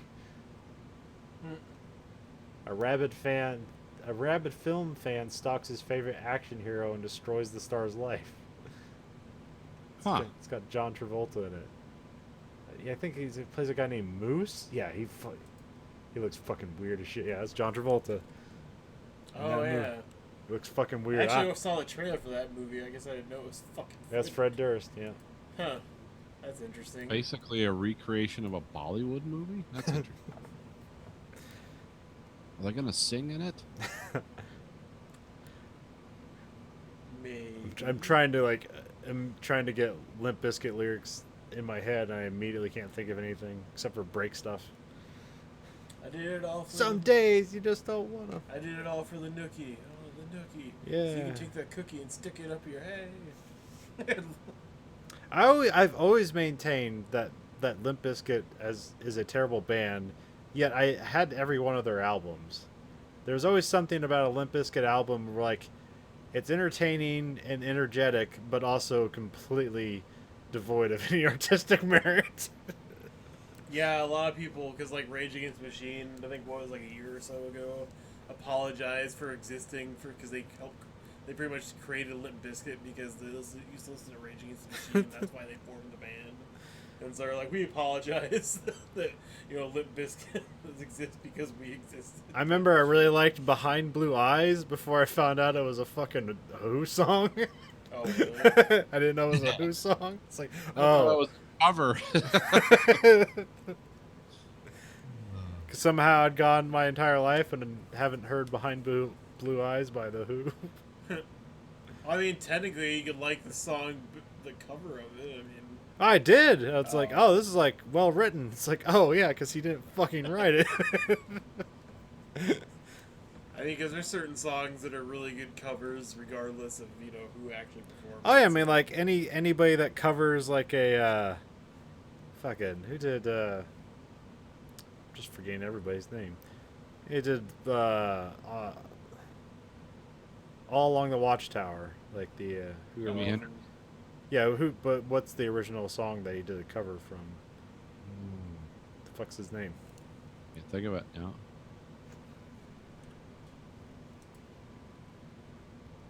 You know, he always had an acoustic guitar, and then he went electric. Let's see here. All Along the Watchtower original. Bob Dylan. Bob Dylan, yeah, that's right. Yeah, there's tons of like great Bob Dylan covers. Because of that one, like "Girl, You'll Be a Woman Soon," that's in Pulp Fiction. And it's by a band called Urge Overkill, and like their version of it's better than Bob Dylan's version. Oh, okay. Yeah, I do. I mean, there's that one Prince song that I really like that Foo Fighters like covered or whatever, like Yeah. Nikki or whatever. Yeah. Darling Nikki, And yeah. it's like not on any album that anybody can find except for like a European release. Yep. Like European Five Finger import. Death Punch does a really good Offspring cover. You know, the song itself from the Offspring is really awesome. Like Gone Away or whatever. Yeah. Fucking Disturbed does some really good covers with like Sound of Silence and like other slower songs that are, you know, kicked back up a They notch. did a cover of that Genesis song, Land of Confusion, too. That was, Yeah. I don't know if that's good. It was just interesting. It's like, okay, yeah, that's a take And, on that. Like Orgies Blue Monday, like Yeah. the original Blue Monday is good, but fucking Orgies is really good too. Yeah. So it's kind of like, oh, okay, I can appreciate both these songs. That's pretty much the only thing Orgy ever really did well. Metallica's Turn the Page is fucking awesome. Yeah. Not that Turn the Page song is not a good song either, but I mean, there's a lot of good covers. I mean, there's a lot of horrible fucking covers too. I love that. Oh shit, I can't remember the name of the band. It's like this. It's like the Brothers Band or something like that. They did a cover of "Famous Blue Raincoat," which is great. From now I'm forgetting the original. Can't remember who originally did that. Oh, I mean, what was His it? Infernal Majesty even "Famous covers, Blue Raincoat." I don't know that one. Leonard Cohen. That's it. Leonard Cohen. Yeah, I should have known that. All right. R.I.P. Rutger Hauer. Oh yeah, that's right. I could play that suite from the end of Blade Runner about Time to Die, but then kind of our sound turned off, so I guess we can't do anything nice about Rutger Hauer because God knows when we're going to make millions of dollars off someone's work. Oh, don't worry. Like, yeah, it's fine here because we're not monetizing it. We just get like banned in Europe, Well, they and turn not our channel. Oh yeah, they turn the sound off. Yeah.